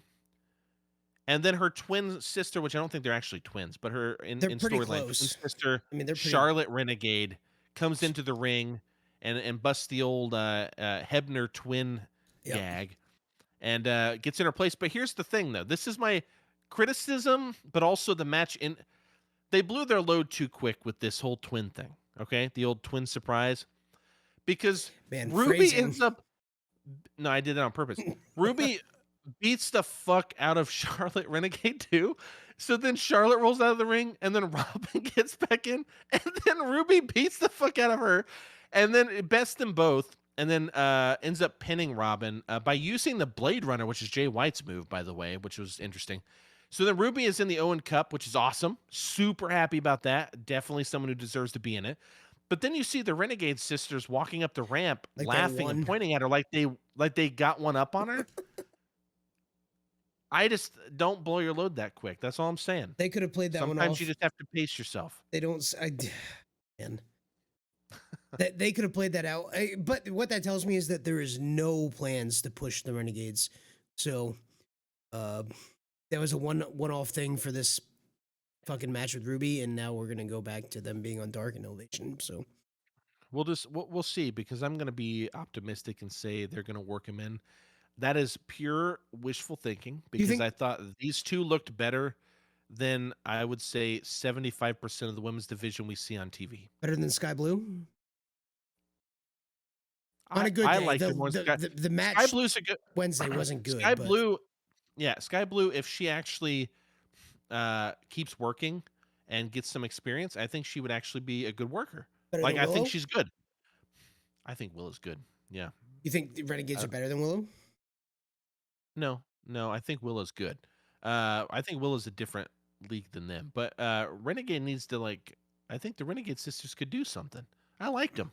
I thought I was I all thought it right was with them. fun. That's what I was saying. It was fun. I was like, okay, there's some personality in these jobbers, which you don't see very often. Right? Like That's the thing. yeah, that's all it takes. Tell me a I mean, dude, story.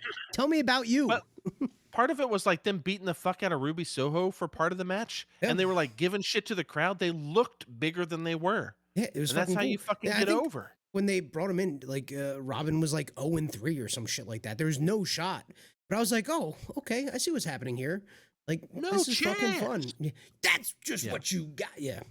Yeah. You know, Yeah. but I hope they get a push. Well, I hope they stop being jobbers. Let me put it that way. Yeah. Because they clearly have a story to tell. They clearly have a story to tell. All right. So then we have our main event. Oh boy, Man, Adam Page what a main versus event Adam it was. Cole for the AEW World Title in a Texas Death Match. And in the pre-match Mark Henry segment, Mark Henry asks, "Hey man, if this will be the end of he and Cole, their feud." And Page says, "Cole has been a thorn in my side and a knife in my back, and he will end this and we will end this tonight, and maybe even end Cole altogether." And Cole interrupts and basically says, "No, you." Just basically talking shit right back in No, a you great way. baby. Yeah, I mean, yeah, he's great. Adam Cole's great on the mic and Awesome. everything. So it's like he says it better, but it ultimately adds up to "nuh-uh, you," and then like that's it. I've So done a full 180 on Adam Cole. I hated him since that nerd thing, but man, I am full Adam Cole fucking mark these days. That dude fucking rules. Shawn Michaels even said, "Dude, you're a lot like me." It's fucking If one bad promo, he- and I judged him for it. You're still a bad promo. I don't care what anybody I says. love that promo so Well, because much. you're fucking. I still send him gifts of that. I hate it. I hate it so much. Step down, nerd. It's not even that part that gets me. It's the repeatedness of it. It's like nerd, nerd. It's like, okay, asshole, we get it. Like, Yeah, talk about beating a he came dead out pretty horse. strong. No He shit. came out pretty strong on that one. Yeah. No shit. So Mark Henry basically does the "looks like we've had enough talk. It's time for the main event." That whole thing. And then there's like 24 minutes left for this match, Wow. this match to go on. I'm like, fuck, that's a decent amount of time for a Rampage. Damn, dude. So, dude, there's a point where Adam Cole. So let me start back over. They beat the fuck out of each other for a while, and there's a point where they tie a chain to a rope, to one of the ropes, the top ropes. They tie a chain to it, and there's a point where Page is going for a clothesline, or like he's about to hit Adam Cole, I think, with a clothesline. But Adam Cole just like moves and pulls the chain taut, and Page gets clotheslined by this fucking chain. Holy shit! It looked brutal. I'm like that. Yeah, that looked brutal. That dude's dead. Yeah, his body like moved in ragdoll fashion. Yeah, it was. That just can't not hurt. But they're professionals, so But they're professionals. they do it safely. So, it hurts, but it's safe. Yeah. Paige ends up moonsaulting from the top rope to the outside, and Cole super kicks this motherfucker halfway through. Bro, so good. Fucking marked. So I was like, his whole again the Adam Cole super kick. I think 2 weeks ago, 3 weeks ago, I made the joke that all Adam Page does is super kicks. All fucking Adam Cole does is super kicks, but everyone is so fucking good. I don't care. Yeah. Especially when he does shit like the mid-move super kick. Oh my God. Dude, so good. That's what my note says. So good! Exclamation point. I never get tired of that spot. But every week we've seen Adam Cole, and we've talked about it. What have I said? He does this all the time, but it just never fucking gets old. Because it's always it comes out of nowhere. Same move, but it's slightly different. This is a moonsault to the outside. Other times it's a moonsault from the top rope. It can come out of nowhere. Literally, it's the RKO. It's dude, the way that Adam Cole's version Page, of the RKO. Sorry. Yeah. Dude, Page, he jumped weird for that moonsault too. He jumped kind of low. I mean, That scared me. I'm not gonna lie. I mean, he needed that kick for the spot. I get it, but so, the thrust from the kick put it so he didn't land on his fucking neck. So dude, yeah, it's brutal looking. it But dude, moves him in the air. It's disgusting. did Cole cut Page open the hard way on his chin I think from he that did. kick? I think he did. I think he did. 'Cause that was a hard way It's the chin only real wound blood in for that sure. match. The only real blood in that Yeah, match. Because man, yeah. that's squib. So there's an avalanche fall away slam as Page tosses Cole onto a pile of chairs because they throw like a bajillion chairs in here like it's a fucking Britt Baker like Thunder Rosa match. So they like throws him on a pile of chairs. Cole's expression was so good when he hit the chairs. You know what, man? He was You like expect shaking. It was funny. well, you expect someone to go like, "Oh fuck," like and like be like hurt, Just didn't. but his was just like Yeah. like he was like sad. You could see him trembling too. Like, If you look, yeah, he's trembling. because Yeah. MJF does shit like that sometimes too, man. There's something about the way some people sell, and it's just a little different that almost makes it like more effective, and you're like You're fucking so in it. used to the huge fucking big sell when the guy does the thing that's like that you would do if you got hurt. It's just like Yeah, fuck kind of thing, right? yeah. It's a completely different vibe. Yep. So great, so great. So then, Paige. Well, then there was the at some point Cole did the Panama Sunrise on him, and it looked like he was trying to hit the chairs, but they were too far off, so he didn't quite make it. Either way, it was great spot. But then Paige puts a barbed wire crown of thorns of sorts over Cole on his head, Weekend or Good Friday. and then uses the dead eye off the apron through a table, dropping Cole on the crown. And then the 10 count, of course, happens. Paige retains. Womp womp. The controversy around this barbed wire crown, because it happened on Good Friday, and they saw it as making fun of Christian rituals. Listen, man, I lived my whole life as a Christian. Okay, I was raised in the church. I would have been very sensitive to things like this, and this is a fucking stupid controversy. How is this making fun of anything? It was literally filmed on Wednesday. Like, oh no, it was live on Friday. It was live on Friday. It was live on Friday, yeah. But the point is, it's fucking stupid. As someone who has lived that life, like, come on, give me a fucking break. I mean, you're allowed to be sensitive to whatever you want. I'm not telling you what to feel. I'm just saying I think it's stupid. I am going to tell you that. You can't just co-opt whatever you want to be a thing. It was a cool fucking spot. Like, both those guys probably love fucking the church, right? I mean, Adam Page's whole thing is like the cowboy redneck type thing. He probably goes to church, right? I mean, it's a dumb thing. It's a dumb fucking thing. And I'm glad AEW has ignored it. Don't fucking acknowledge that bullshit. Don't fucking acknowledge it. Yeah. It's stupid. It's a cool spot. Stupid. Unlike the fake squib on Adam Cole's head. I didn't even notice it. But he did not bleed. It did not bleed at all. Because it was entirely fake. It was. Yeah. Maybe he's afraid of blades. Has he ever bled hard? Yeah, I'm pretty sure. Keep talking. I mean, that's all I got. It's just like I was hung up the entire time. Anytime the camera was on Adam Cole, I was like looking at his head. I was like, there's no fucking way he bladed here. Like, this is a blood pack. Because you know when it happens, it's very early in the match. And like nothing really occurred. And then by the time he popped up, it already stopped like flowing and was starting to dry. Yeah. It was like, what the fuck? Yeah. And when you look at it, where it actually starts, there's a few close-ups. It's not even like in the hairline properly. It's just like, it was bad. Yeah. It was bad. Yeah. Okay. That's fair. Yeah. He has definitely been bloody. Some of these just look like straight up hard ways though. So like, I mean, it could be.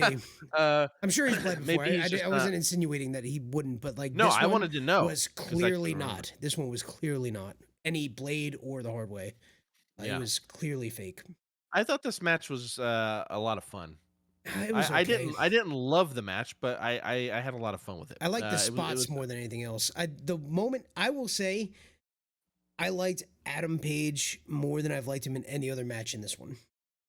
Particularly the moment where he almost went heel and put the fucking the barbed wire chair to Adam Cole's head. I was like, all right, now we're seeing some fucking personality here, right? No more this, just the fake fucking cowboy shit thing. It's not fake, but you know what I mean. Like he's going against his character and what his character is, and he almost did that, and that showed a little bit of personality. I was like, all right, fucking down with this now. Do I like him yet? No. Did I enjoy this match? Yes. Only because the way in which Adam Page went about it.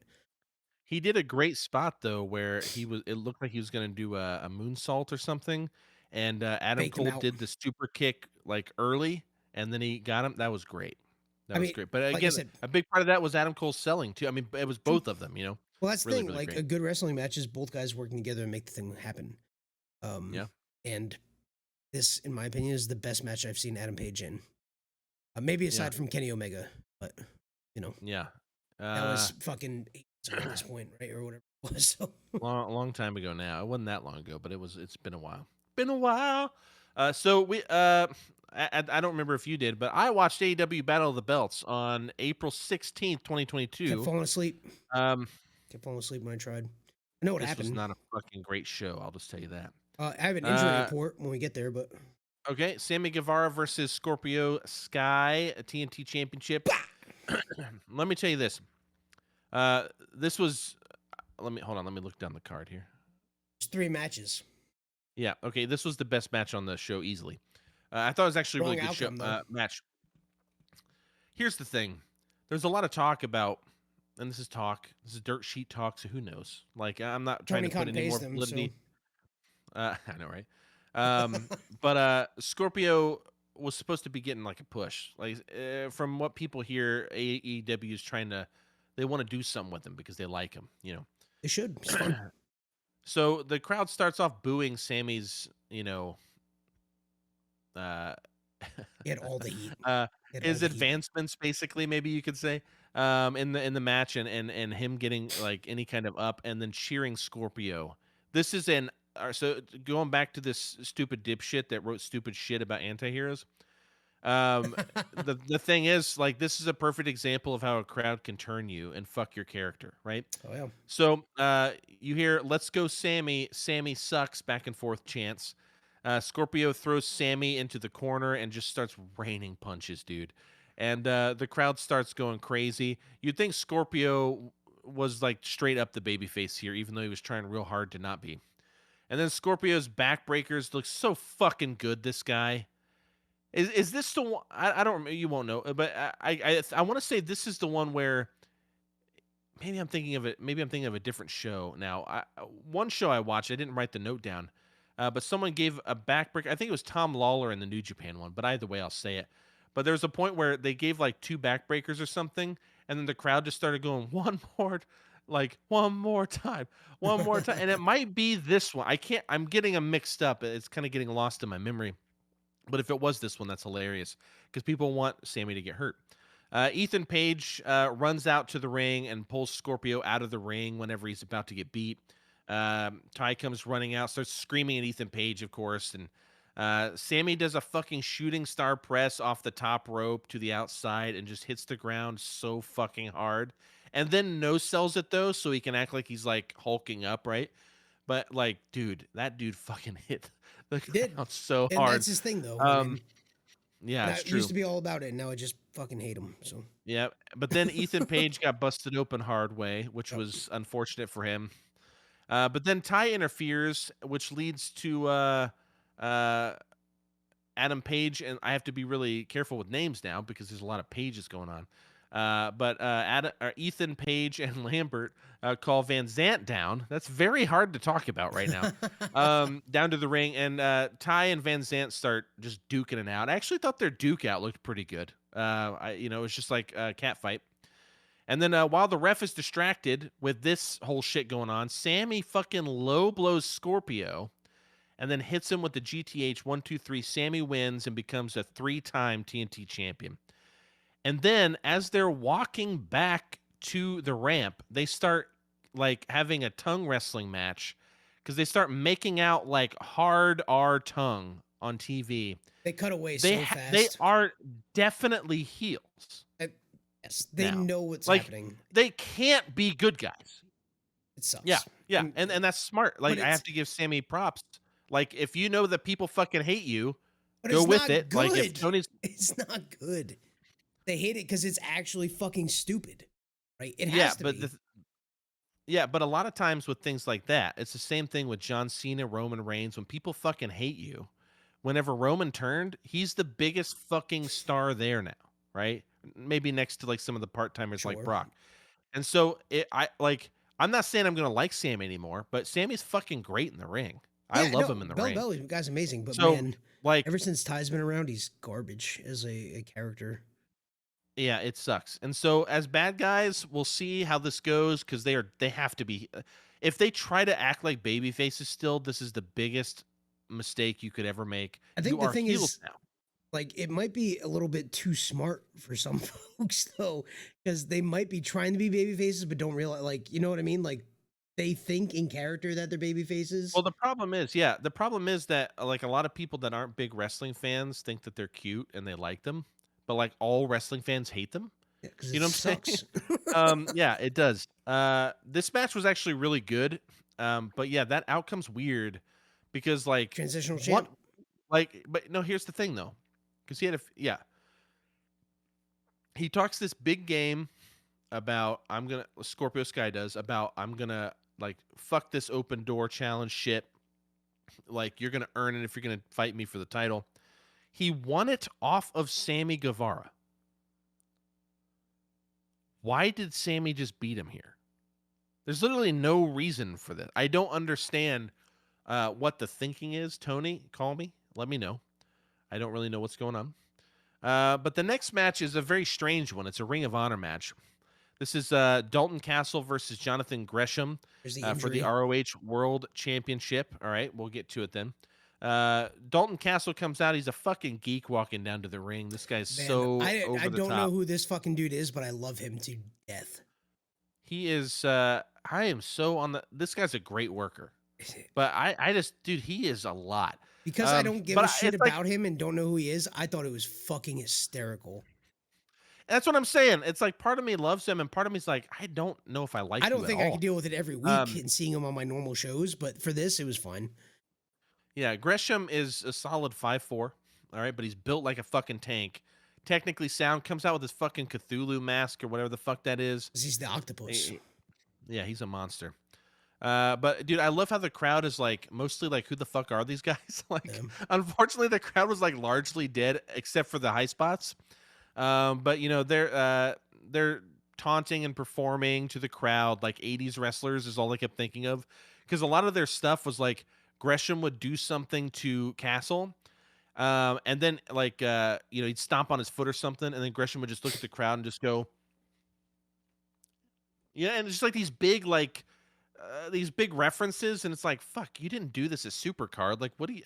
I don't know. I felt like I didn't get a vibe off of either of them at Supercard because I saw them both, and it was just like, I don't know. Because I'm pretty sure that Dalton Castle was the guy I saw in the pre-show for Supercard, which we didn't talk about here on the show. But anyways, so yeah, that was weird to me. I don't know, the whole taunting and performing thing. But Gresham attempts to toss Castle into the ring, and Castle smoothly flips 360. Like, so he kind of gets pushed in the ring, and Castle, obliges, and he gets in the ring, but he spins his feet all the way around, comes back out of the ring, wraps his legs around Gresham's neck, and hurricanranas this motherfucker. It's just, I can't explain it very well. It's just like a great spot. Like, it shows that this dude can fucking work, this goofball Dalton Castle. So yeah, it was that was a kick-ass spot. Gresham eventually gets the octopus submission on Castle, and he taps, and Gresham retains. Cool concepts, but I thought it was a little clunky personally. Still a good match, just kind of clunky. Not a great outing to show off ROH, in my opinion. That's my opinion. Some people loved this match and felt like it was an ROH classic type match, and that they did it justice by doing kind of an ROH match in AEW. I've seen a lot of ROH matches. I didn't watch it consistently. I've kind of watched kind of like the best ofs, right? Like, I've seen all like the really great matches, I feel like, or at least that people talk about, and they don't feel like this. But whatever. It's no Supercard of Honor against Bandito match. I'll just say that. But then the post match happens. Jay Lethal's music hits because Obviously, he has beef with Gresham. And Sanjay Dutt and Satnam Singh come out again. And when Singh gets in the ring, dude, and I know you didn't get to watch this, but maybe you've seen a still of it. I've seen Because it. Gresham is half the size of Singh. Fuck. And this is why I think Singh, if he can actually be a better worker, at least than like Omos, which is not hard because Omos is literally the worst worker in WWE, probably. um, uh, dude, if he can do better than Shaq did when Shaq had his fucking match in AEW, I will be fine with this Singh guy because he made Gresham like what a fucking difference, dude. And then Lethal pulls off a lethal injection on Gresham. Gresham, of course, the story being that Lethal was obviously like kind of a mentor to Gresham, and there's this whole thing. And Singh goes to one knee and starts just repeatedly power bombing Gresham, but on one knee he's taller than Gresham, so just still hitting home how big of a motherfucker this guy is. And he keeps just slamming him, picking him up, slamming him, picking him up, slamming him. It's fucking awesome. And then Lee Moriarty runs out, gets squashed. Matt Sydal runs out. Matt Sydal has no fucking business coming out with crutches. He's on crutches. This fucker thinks he's going to do something, and he's a fucking idiot. And he gets squashed like a geek. And then he actually, Singh just like breaks one of his crutches like it's a toothpick. Like, so I'll get to my point about Singh here in a minute. And then Samoa Joe's music hits, and he comes out with a lead pipe in his title. Scares off the heels, starts talking shit, and if you'll believe it, Singh actually had some charisma, and he's talking shit back as he's walking backwards up the ramp at Joe. And when I first saw Singh, I was like, this is the stupidest thing ever. Why would you bring him out to squash Joe after he just won this thing on Dynamite, right? And then I watch him here, and I'm like, I actually don't hate this guy. Like, if he can work, and I don't think he can yet, but if they can get him to a point where he can work decent, he's so big that he can play the big man. You know what I mean? Because the big man's job is don't fall down until someone does something extra cool, all right? And slam him and hurt the guy. Like, that's your big guy move, right? Be Andre the Giant. I don't give a fuck. But, dude, he double choke slams the two geeks that are Dalton Castle's guys, like the two Castle Boys or whatever the fuck they're called that are outside with their fans. And he like grabs both of them and he lifts them up and choke slams them on the outside mat, not in the fucking ring, in the outside mat. And this tells me a few things. One, it tells me they trusted Singh enough to fucking choke slam these guys on the outside. Two, his choke slams looked great, actually. And three, he dropped them flat on their back on the outside, which tells me he at least protected them, right? I don't hate this guy now. I did on Wednesday, because what you were saying, talking some mad shit earlier, I would have been on your bus if that was the end. But then I saw him here, and I'm like, again, potential's what I'm talking about. I'm not saying he's great, but he looks like a scary motherfucker, and he's big, and all they got to do is just get him to work. Dude, if he can do Goldberg matches, right? Like 3 minutes, like that's your max.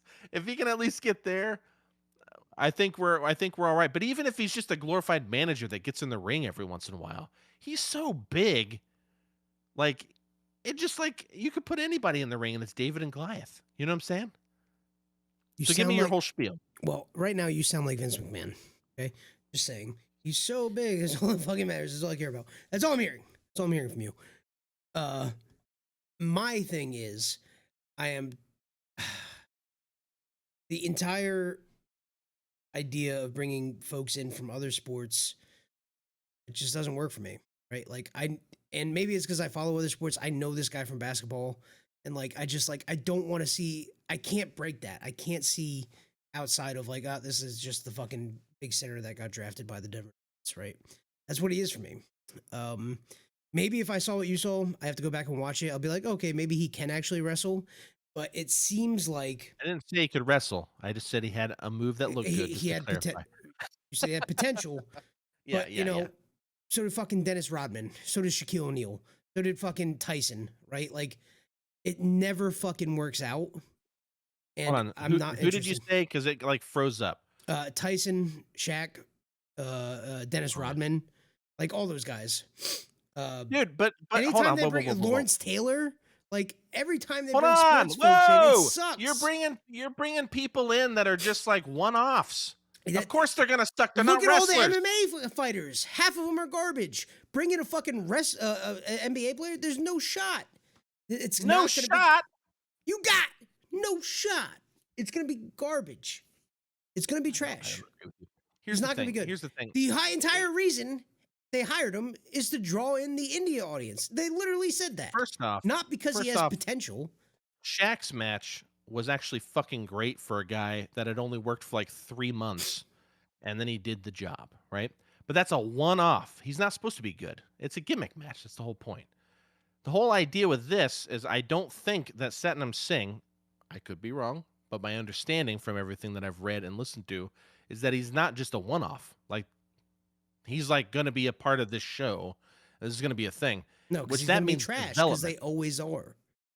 They That's not always are. true. That is not true.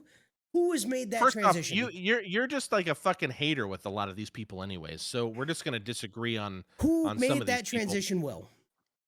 It depends on what Brock? level of well we're talking about. I mean, Ken Brock Shamrock? is great, and Shamrock's great. Again, You're naming them. Fighters, Yep. not Fighters. Yep. basketball players, not football players, not baseball players, not soccer players. Yep. Now, if we want to talk about not great workers, but people that get fucking over because they know how to, I will This give guy someone that I has actually despise. no charisma. Sing? Other than being big, he has nothing. Dude, he has way more charisma than most of these fuckers that come in. He does not have a great amount of charisma. I agree, but I'm just saying. But I'm saying that people that usually come in like him don't like Omos or whatever from WWE has zero charisma. That is a guy that has zero. I do not. Okay? I can't separate those two. They both have the same trajectory in my mind. Okay. These And we have superficial to pushes that will go nowhere. we need to be very clear though. I'm not putting this guy over. I'm arguing there's potential. He's arguing there's not. Yes, that's exactly. that it. is- I'm that not needs to saying be you clear. think he'll be good. I historically think, based on history, he will not be good. Yeah. Or he'll get This pushed guy- for the sake of being big. Yeah. And nothing will come of it. to comment on this Vince McMahon statement you made, which I fully disagree with. I was being a dick. I was just being an asshole. There's a big difference. I do want to say that I'm joking about that. I do want to make a point about that though. That in WWE, that's like what he sees as just like good, and like every fucking guy is huge there, and then it's just like you have to just keep getting taller guys. Yeah. So the thing is with AEW is every fucking guy is small there.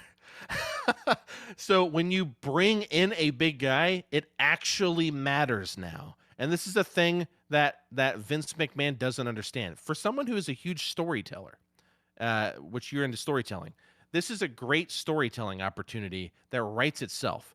Now, if the guy can work at all, that's the key, right? Like, if he can't work, the story's going to suck. It doesn't matter how much of this David and Goliath shit you That's what I'm saying. right? Like, give fucking Uwe Boll a fucking masterpiece. It's still gonna be dog shit, right? I mean, like it doesn't matter. Like, Yeah, I just don't see it being good. I'm just saying we'll see. All right? Because the dude did a killer double choke slam. It looked great. I'm That's gonna go all I back can and watch base it on. immediately after this. That's it. Because the clotheslines that he did on History Wednesday is in my sucked. favor. Let's put it that way. History is in my favor. Okay, yeah. So yes, if we were doing some sort of like study, and you had historical references to go off As of, it would be in your favor. academics, you should. Yes, exactly. And I can appreciate it on that level. And that is in your favor. The difference being everyone is going to be an individual. All right. So you have someone like Brock Lesnar. If he never came in the WWE, or say all the wrestlers that come in, right? Like the actual shoot wrestlers, not the pro wrestlers that come in. If they were all dog shit, we'd say Brock is a terrible wrestler. And I'm not saying that he's like the greatest, but the dude knows how to put on a match. You're saying And that Singh can be the next Brock Lesnar? Is that what I'm hearing? Are you fucking joking? Is that right what now? you just said to me? Is that what we're? You just said Is that everybody Singh could looking at be this fucking the scumbag right next here? Brock Lesnar. Is that what I'm hearing? No, I did not say that. I mean, Jesus that's what fucking Christ. Singh. Congratulations, brother. Well done. You heard it here first on Last Week in Wrestling. This Well means he wants done. me to move on. So Thunder Rosa versus Nyla Rose for the Women's World Championship. Nyla Rose doesn't have a fucking chance. Nyla Rose rules the first half of this match. And Thunder Rosa takes back the momentum for the last half. Jumps off the I put top to the outside. It's supposed to say top rope to the outside with a tornillo. And we should, in my opinion, we should just leave this to Andrade. I'm just saying, because I didn't think her tornillo looked very good. It I didn't looked see weird. this. Actually, in the dark. Yeah, exactly. So anyways, Thunder Rosa, there were some good near falls. There was a point where Thunder Rosa jumps off the top rope again and gets a hurricanrana on Nyla, and then Nyla catches her though, so she doesn't actually get the hurricanrana off. Nyla catches her, and she goes for the big beast bomb, but then Thunder Rosa reverses it, of course, which Nyla helped her a lot. But kind of throws her over her head, and she does a rollover. But instead of doing a classic rollover, she does the Darby Allin Code Red, where it's like a sunset bomb, so it like throws her over, sunset bomb. Super good near fall. The crowd got hyped. For as not great as this match is, by the end, it actually started to kind of win me over. There's some seriously clunky shit here, but Thunder Rosa wins with the Hurricanrana roll up. So she kind of like flips her over, then grabs her legs and just wins. It's just a weird match. It just like ends. I don't know. This was not a great Rampage. Again, the Sammy match was good, but they should all at least be that good for it to be a good show. You know what I'm saying? And the Dalton Castle Gresham match was fun. Don't get me wrong. It just I just feel like it should have been better. Gresham has a concussion now. Right in the beginning, I guess he suplexed and their heads bounced off each other, and he did not clear a concussion protocol, so he is out for the Progress Wrestling tournament, which I guess is next week. He will not be cleared until May 15th. That's a bummer. Because if I remember correctly, I did see the ref run over to him and he's holding his head. And I was like, oh man. Pretty early in the match too, and he finished the fucking match. Good for him. And they finished it, yeah. So well, it was not good for him, because that's how you get fucking CTE and end up pulling a Benoit. But like, you got to be careful with that shit, man. Yeah. I don't know. Man, wrestling this week, there was a lot of it, and I think my favorite match is not that we had to make that, but we got to get back to doing that. Definitely, maybe next week. Yeah, Samoa Joe and Suzuki was probably my favorite match. Of course, Charlie's was Marina Shafir versus Sky Blue. Loved every second of it. Yeah, it's really good. I love when actual athletes. Gotcha. What the fuck? So you can find us www.lastweekinwrestling.com. That'll bring you right to our YouTube channel. Please hit that like, subscribe button, and hit the notification bells to keep up with all things Last Week in Wrestling. Tickle that like button and scratch your nuts while you do so. Do that. LWIW Pod on pretty much everything else: Twitter, Instagram, and Twitch. And on TikTok is also Last Week in Wrestling. On Instagram and TikTok, you can find all of our completely different content that you can find here. We do fun things like sign, release, retire, which I'm claiming entire copyrights to. It was entirely my idea. Definitely didn't steal it from Rich Eisen. And then and it's super important, real quick though, that if you don't want to be as clunky as Charlie's being right now, and you just really want to be a really, really smooth person, be sure to go buy some Conquer blend or any blend that seems amazing to you. It's www.kingscoastcoffee.com/LWIW pod.